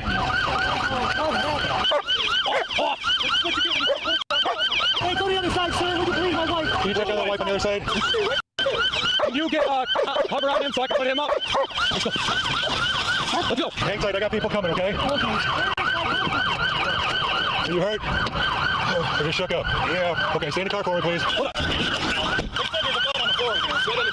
Dude, I watched a video the other day about all these dudes on like four-wheelers and shit, and it's a place where it's not legal. So they were like moving in. There's like a pack of them, and these like cops run up on the one, and one of them doesn't get pulled out. He's like trying to pull out. He even tries backing up, but they end up jerking him off. The guy ends up hitting the cop with his four-wheeler, and there's like a piece of rebar or a pole or something. The pole goes through the cop's leg. It's crazy. But as soon as the cop's injured and they were still wrestling this guy, he's got a fucking automatic door popper. And he says like Rio or Rio, something like that. And that motherfucker, that dog comes out in a hurry. The dog's so excited, he bites the fucking police officer's partner at first. He just wants to buy some shit. Don't move. I'm not going to move. I can't move. Are you hurt anywhere or just bleeding? No, I'm just... Okay. Just lean against the car for me so you don't get dizzy. I'm okay. Okay. Hey, keep your hands where I can see them. Okay, as long as you keep them hands right there. Where's the gun at? Don't point. Don't reach for it. Just tell us it's down here somewhere. Don't look at it. Look out that way. Keep your hands right there. Don't even look. Don't reach for it. Don't even look at it. Look the other way. Close your eyes. You're in timeout. You have to, but you cannot bring him inside that car. Are you in pain? Cover him. Cover driver. Wow. Maybe you should just give off next time. I want to drive. Well, maybe you should whack him in the head until he stops driving. Is there anybody else's car but you two? Want to have him climb out? Nobody in the back? His leg broke. Are you trapped? Yes. Can you move that way? You can pull me out. I've had to go out and do Jaws of Life to cut people out that were being arrested. Hold on a minute. Especially when they're injured and all they're screaming is to fucking hurry. You think you're dying. You don't know. Your adrenaline's going so much when you see blood. You don't know if your fucking leg's missing or you got a scratch. You know what I mean? And had to cut people out of the Jaws of Life. Check him first. He's got worse injuries. You're bleeding out your face, man. Keep your hands right here. I'm going to help you get out as soon as they deal with him, okay? Done, man. Here, if you hop out, I'll get it. I'll keep cover. I don't see him. I'm going to see if I can get him out. Cover him. There's a gun in the car, so keep your gun on him. Okay. He's cuffed, but I'm going to try to help him out of the car because he asked if I can help him climb out. Do you think you can move if I help you crawl out? My leg. Damn, look at my leg. I can't pull you out. I'm just going to hurt you more. Oh, he can get out. His leg's broken. Let the fire department come and cut this open, okay? Just breathe in nice and slow. Keep your head up here. Keep talking to me. His leg is all folded up. He can't get out either.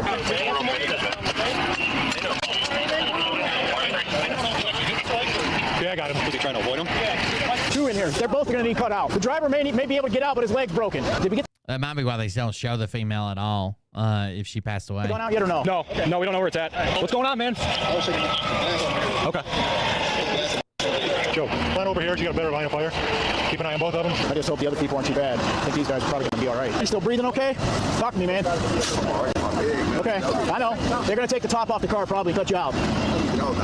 They got to do their thing, man. They got to fire up the jaws of life and cut you out. Go ahead. Got his ID? Did you get the wife's? No. Yeah, Sally. Oh, yeah, she's pretty banged up. Your wife's name Sally? Sally, yeah. According to Adam, she's not good enough to answer any questions. Go right past him. Just one gun? So they say. If they could get the driver out, I could try to get the gun out.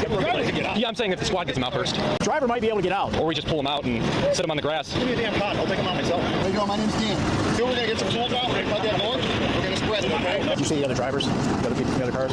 See how bad they are? You doing okay? You don't need us? The Jaws of Life, I don't know why they all call them that. They're different range. They're just hydraulic clamps, but they typically have a cutter right in the back of the they cut all the way through, but they have like an early cut in the very back of them. They'll cut all the way through. Plus, they're typically a spreader with points on them too. So if you close it and then stab it into something and then run it in reverse, it'll spread and open, but it'll cut through A pillars, B pillars. It'll cut through about anything on a fucking car.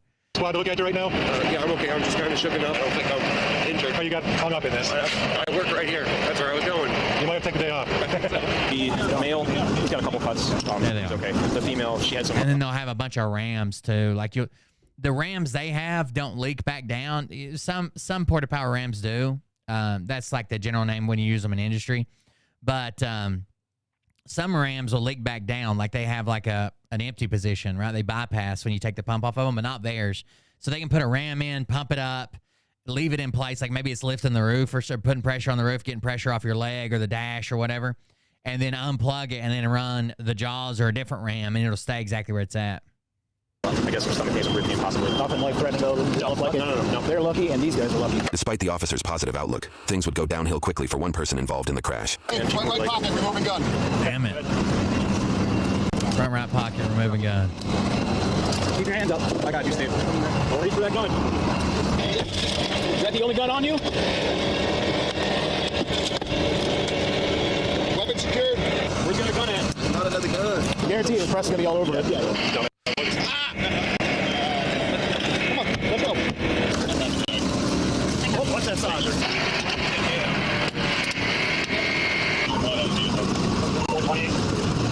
What sucks is not having the capability to get somebody out and it goes up, it starts burning. Like if that son bitch would have flared up, where they can't. I mean, they could try dragging them out, but that's about it. And that's if they want to risk their own life. Cops have been ruled by multiple courts. They have no duty to protect you.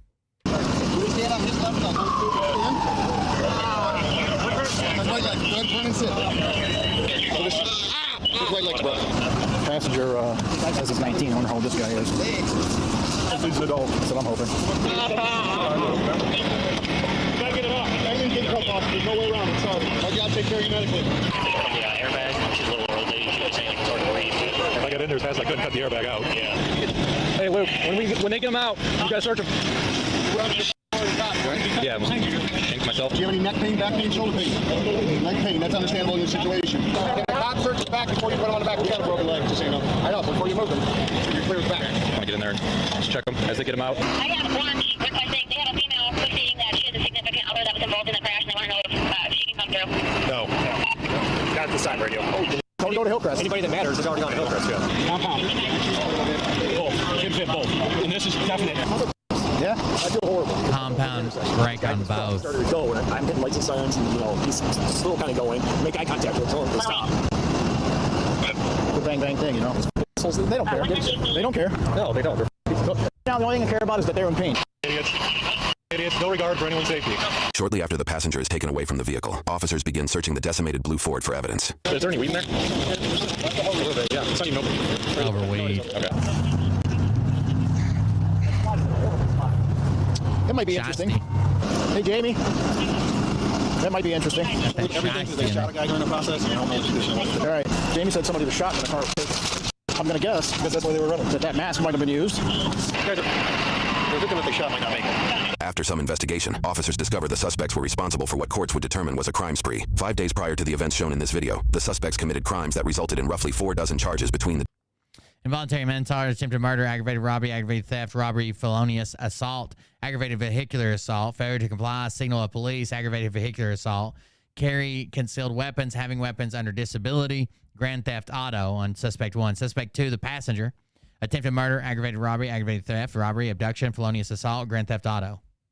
The 2 of them. This included multiple counts of grand theft auto, aggravated robbery, aggravated theft, abduction, attempted murder, and felonious. Yeah, he's got 7 counts of robbery, and that one has 4. Assault. The 19-year-old driver of the vehicle was already going through the court system for a separate incident that happened roughly 6 months prior, where he faced 10 different charges related to drug trafficking and possession. According to news sources and court documents, the suspect was allegedly caught trafficking fentanyl-related drugs after he rushed a friend to the hospital who was suffering from a gunshot wound. This case legally disallowed him from possessing firearms, a factor that would rack up his sentence for future incidents. Suspects obtained the blue Ford after they robbed and shot the owner, a 23-year-old working a second job as a Grubhub driver. Interviews with the victim indicate the suspects shot him in the hip and abdomen area, even though he fully complied with all their demands. Luckily, after emergency surgery, he was able to walk a week later, although the bullets still remained in his hip. His GoFundMe page is still active and can be found in the description below. In court, the main suspect and driver of the vehicle, J. Marlon Romeo Hayes, would be tried for all of his mentioned offenses. On December 15th, the court listed a $750,000 bond that was never posted. He alone would face over 30 charges for his actions, and he pled guilty to nearly all of them, likely in hopes of a lighter sentence. However, the court applied the Reagan-Tokes Law to several of his offenses. The Reagan-Tokes Law refers to a case where a 21-year-old student who was abducted, raped, and murdered in 2017 by a man on parole. This relatively new law allows the court to extend sentences beyond what court guidelines recommend if it is determined the defendant would be a danger to the public if released on parole. His defense attempted to avoid the application of this law, citing his mental health issues, general lack of education, a 72 IQ, absence of a father due to prison sentence. God damn. And that he allegedly pled guilty to the crimes during a police interrogation where they failed to read his Miranda rights. They cited that Hayes was remorseful, wished to utilize prison programs to further an education, and eventually reunite with his infant daughter. Yeah, we can't let him get away. Yeah, because they're going to be in the wind carjacking people before the day's out. Unfortunately for Hayes, he was sentenced to multiple years in prison for every single one of his guilty verdicts. His longest individual charge was for an aggravated robbery, which was 11 years plus 3 years firearm specification, totaling 14 years. If all of his charges were ran concurrently, meaning he serves multiple sentences simultaneously, that would have been his full term. However, he would instead serve his sentences consecutively, meaning one after the other. This resulted in a verdict of 71 and a half years in prison. Hayes' defense team argued against this verdict in court, saying Hayes has the potential to do good. The court responded with, quote, "I hope that is true. However, any good you do for a long time to come will be within the state prison. At 20 years old, even under the best circumstances, he'll have to serve 85% of his sentence under Ohio law and won't be eligible for release until he is 80. According to news sources, his accomplice Rontel Dante Parks was sentenced to 18 years in prison for his crimes. Even more lawsuits continued to rise from the events in this video. According to news reports, the then 89-year-old driver of the pickup truck is suing the officers involved in the chase. Although his 85-year-old wife was rushed to the I understand that. hospital, she ultimately succumbed to her injuries just hours after the crash. In the wrongful death lawsuit, he claims their continuation of the chase, their use of stop sticks, their disregard for being in a residential area as school was being let out, and failure to evacuate citizens from the area caused the crash that killed his wife, whom he was... I can understand that, man. Stop sticks are dangerous, and they need to be used in very specific instances in safe locations. Like right before he stop sticked that guy, there was a car just barely driving across the rope. Like they could have hit that car. They hit other cars head on. It was like a 1 or 2 lane road. So there's going to be head on traffic coming out. That's just crazy.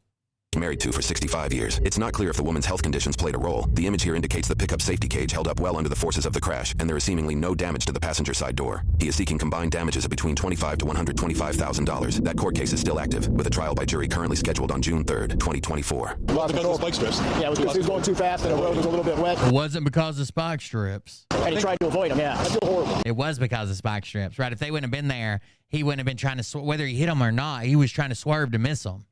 I was going for the intersection. This guy in this truck. Make eye contact with him. Tell him to stop. A truly tragic story.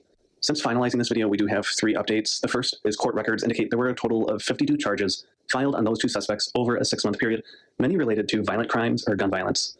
2, the suspects are not going to be sued because there's simply no money there. And number 3, you might hear stories about how fatal pursuits are on the increase, and fatalities did increase in 2021 as crime peaked, but fatal pursuits are now on the decline as violent crime is declining in most metros across America.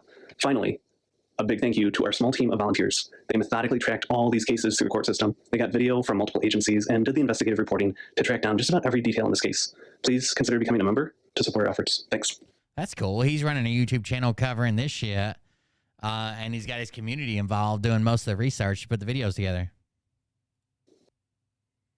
There you go. I also saw this one. Here's why you don't punch a cop. This Somebody is why you suggested should this never one the fight a other cop. day. On August 27, This is the last 2022, officers from the Superior Police Department in Wisconsin would respond to a 911 call from a strip club. As the story goes, a male and female couple attempted to enter the club. However, the 19-year-old girlfriend was barred from entry as the club now served alcoholic beverages. The club allegedly told her she could only enter as a worker and offered an application. The girlfriend applied and the club allowed her in as a dancer. Supposedly, after she made a decent amount of tips, her boyfriend decided it was time to go. He allegedly scooped up all of her tips and physically escorted her out of the club. This action triggered the emergency call, and it wouldn't take long for police to find the couple walking nearby. Hey, what's going on? Okay, ma'am, you want to come over here and talk to me? Everything I fucking made tonight is ripped up. Okay, come here. Come here. What's going on? Everything I made at the strip club is ripped up and gone. Okay, what's going on? Can you please be nice? Okay. I'll talk to him. Just look at me. He was upset because I was stripping, and everything I made, he ripped up. Who's he to you? That's my boyfriend. Am I gonna get arrested for stripping? You can take that shit back together. Don't just leave it laying there. No, there's nothing illegal as long as you're doing it in an establishment that's licensed, which they are. Exactly. What's your name? No. Look at me, ma'am. Look at me. Don't look at him. Oh, he's gonna get arrested. No. Can you just tell him to calm down? Dude, I'm okay. Please do not push me. Do not swear at me. You're an officer of the law. Please do not swear at me. Here. All right, tell me what happened. Nothing happened. Somebody come get her. She's dancing like a stripper. Strike her? I did not strike her. Do you have an ID? I do. Would you like to see my ID? No. Is that hers? That's hers. I was carrying it for her tonight. Here's my ID. Look at it. Don't go in my pocket. You did not have permission. You did not have permission to go in my pocket. You did not ask to go in my pocket. You did not ask to go.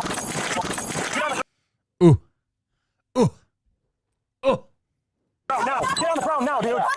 You're gonna get 3, 2, on your stomach now. On your stomach now. The other stomach. No, he punched him in the face and you know Yeah, I that's sure right. did, because he cocked back on me. No, what does he have? A fucking gun? Stop. Am I gonna be able to? Stop. Just relax. Just You relax. know that was illegal. What does he have? Yeah, she might be giving us a little show right here. Hold on. Stop. Yeah, bend that shit on over. Ah, look out. Something's sneaking out there. Just You know that was illegal. You fucking assaulted my boyfriend. You No, didn't. it's not illegal. That's police brutality. It's not police brutality. That is police brutality. Yeah, I'm sorry you feel that way. You straight up punched me in the face. Yep, because you swung back like... He didn't fucking swing at you. He put his hands up. I'm sorry, I don't want to get arrested. Stop. Here, we have one in custody. You're right there, you good? I'm okay. He has my backpack and my purse. Am I able to get that? Yeah, just hang on. Yep, that's hers. Can you please give that to me? I don't feel like It was all because he was going to pull her wallet out of his pants. It was hanging halfway out. And he's like, yeah, I didn't give you permission to go inside there. Punch me in the face, though. If you cock back on me and you look like you're about to punch me in the face, I'm going to defend myself. You're not going to get an upper hand. Okay, but you're an officer of the law. I have every right to defend You myself. have to let me hit you first. Because I wear a badge and I'm a police officer does not mean that you get to have the first... Is she on something? That goddamn stripper pole.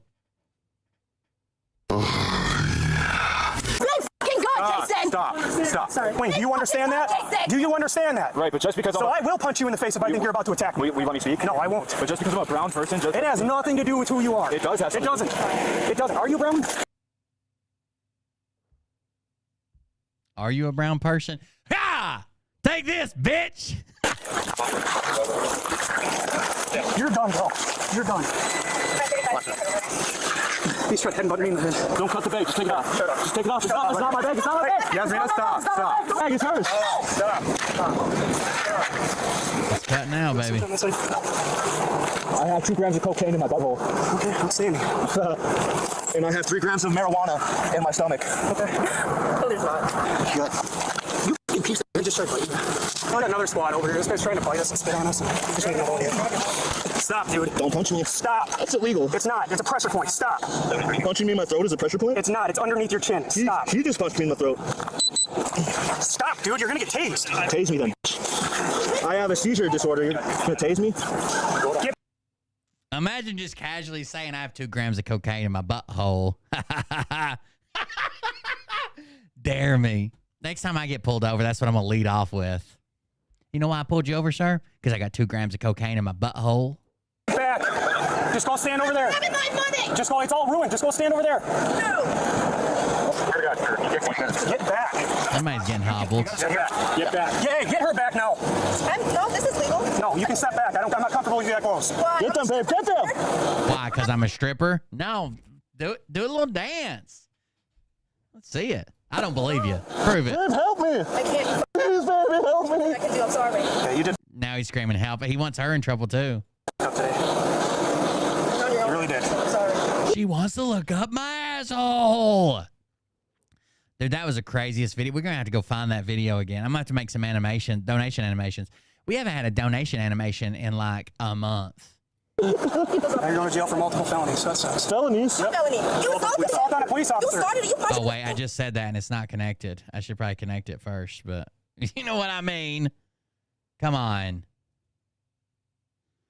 Unauthorized. Oh, Twitch chat has expired. Of course it has. Token has expired.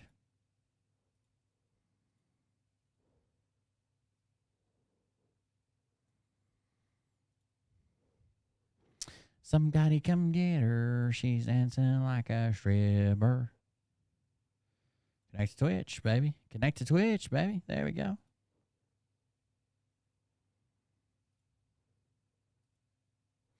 Now it disconnected. What the fuck? Hold on. No, it's connected. Okay. I did. And you just caused the seizures. He swung back on me. I was protecting myself. Because you punched me, I was protecting myself. Let's do this. Let's sort by That bits. the robot capitalized. Because you punched me, I have the right to protect myself. Nope. Yeah. All right, I was protecting myself from you. Ow. You left your cop car locked, dumbass. Shut him off. Oh, you're f***ing mouth. Don't talk to her like that. Don't talk to my f***ing woman like that. Last month.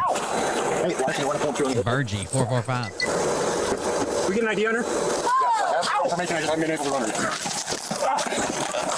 Ow! There you go. Pull. What do I do about my money getting cut up? Don't worry about it. I don't know. See ya.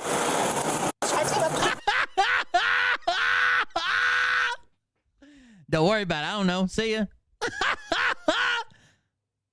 Don't worry about it. You don't be able to. I've never been to the strip clubs here. Yeah. Ow! Ow! Stop. It hurts. Relax. We're trying to fix it. Stop. You're going to get another charge. Go back, relax. Go back, stop. Relax. We're done with her. You need to leave, otherwise you're going to get arrested. No, because this is legal. I'm allowed to stay close. You are interjecting into our scene right now.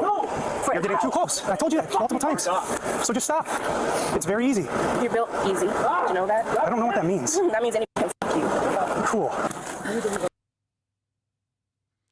You're built easy. I don't know what that means. That means any bitch can fuck you. It hurts. Stop. You're going to get another charge. It hurts. These people are wild, dude. No. Ow! This is basically Florida. Ah! God damn it! Set him up. Set him up. Ah! Battery, disorderly conduct. Somebody grab the house. Charge. You don't need to hobble me. Just shut the f***ing door. Hey! That's another cause. Get him now. Shut that door now. Shut the door. First, you started it. No, he just headbutted one of my officers. He's the one who touched me. He's headbutted 2 officers. He started. Okay. You need to leave now. If you don't have a criminal complaint, you need to leave. I have a criminal complaint. Against what? So it's in my boyfriend. Okay, have a good night. Blood on you. Blood on you. It's fine. Nobody makes me bleed my own blood. Very uncooperative. They're going to need quite a few people. On the way to the jail, the suspect continues lashing out, and according to police reports, he continually bashes his own face into the window that separates the front and back seats. You pieces of shit. I told you to shut the f***ing doors. Roll my window down.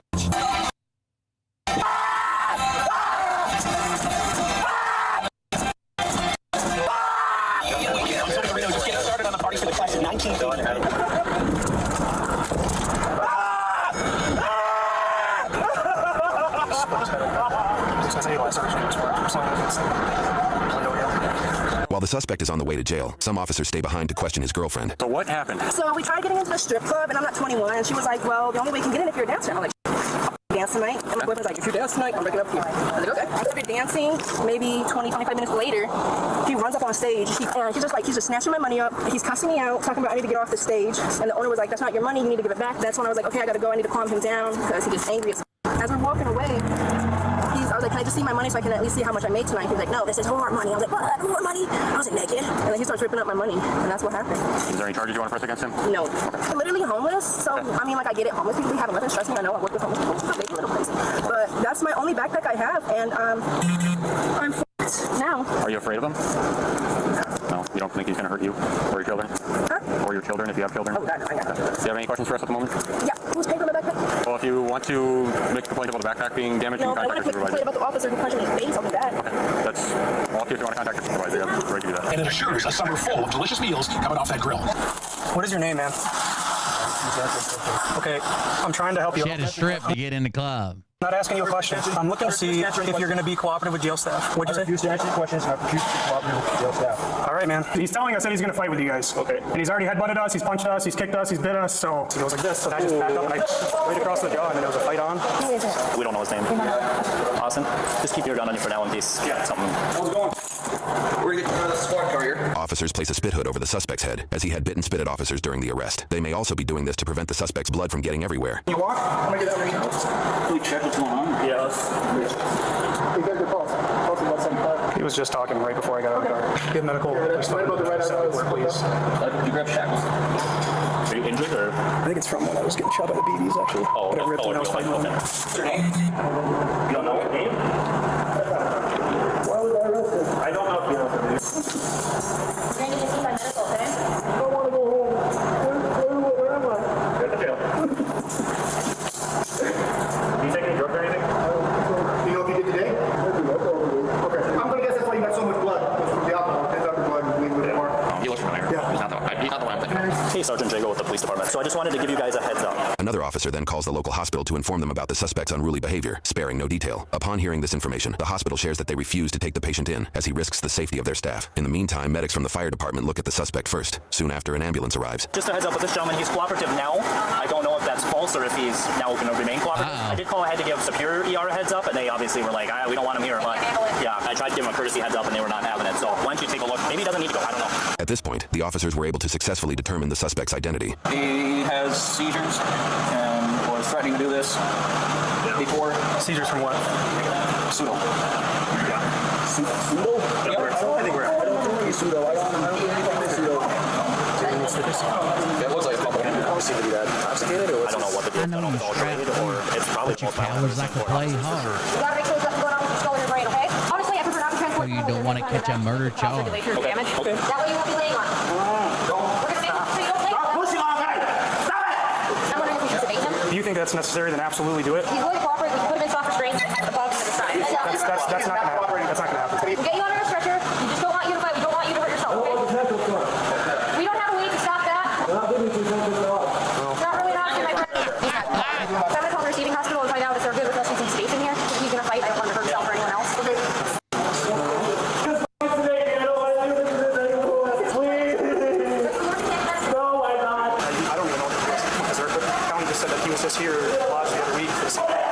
What the officer just shared is true. According to court documents, the suspect was involved in a previous incident that happened roughly 5 weeks before the filming of this video. The suspect was arrested and charged for disorderly conduct and resisting arrest at that time. He was sentenced for resisting and spent 30 days in jail. He had been out of jail for just 1 week before he got into the altercation captured in this video. Ow! I can't do it anymore. The handcuffs are fine. No, they aren't. They aren't. I can't do this anymore.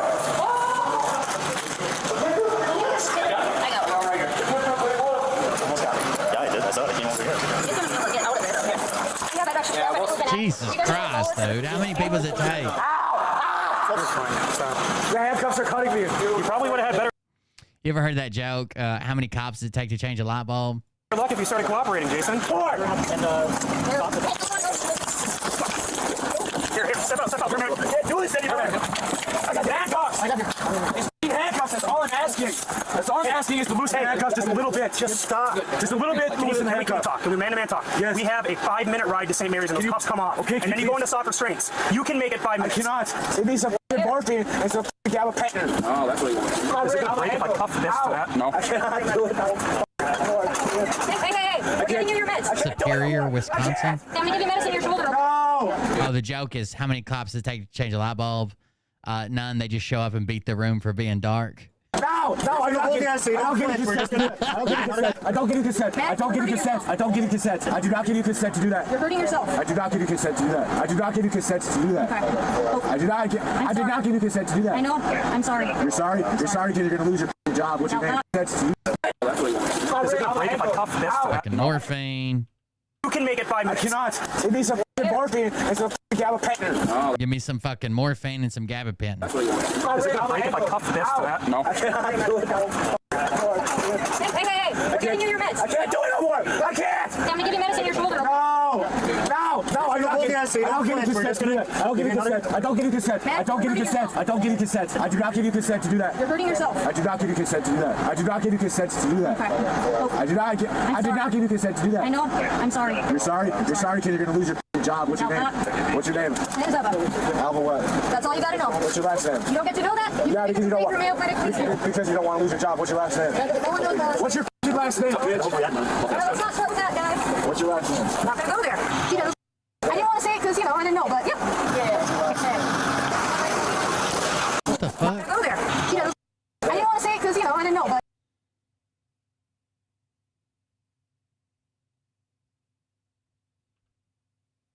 So this other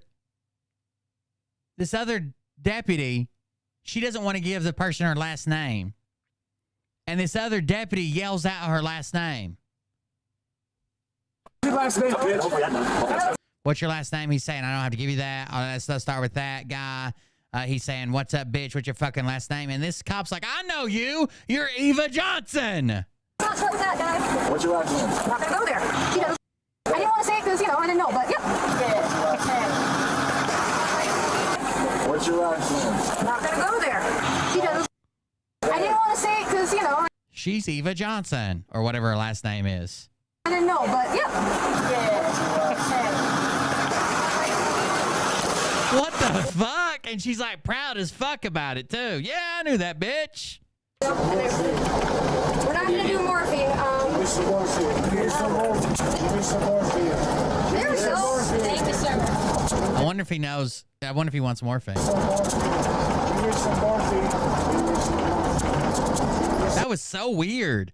That cop just like, that's her last name right there.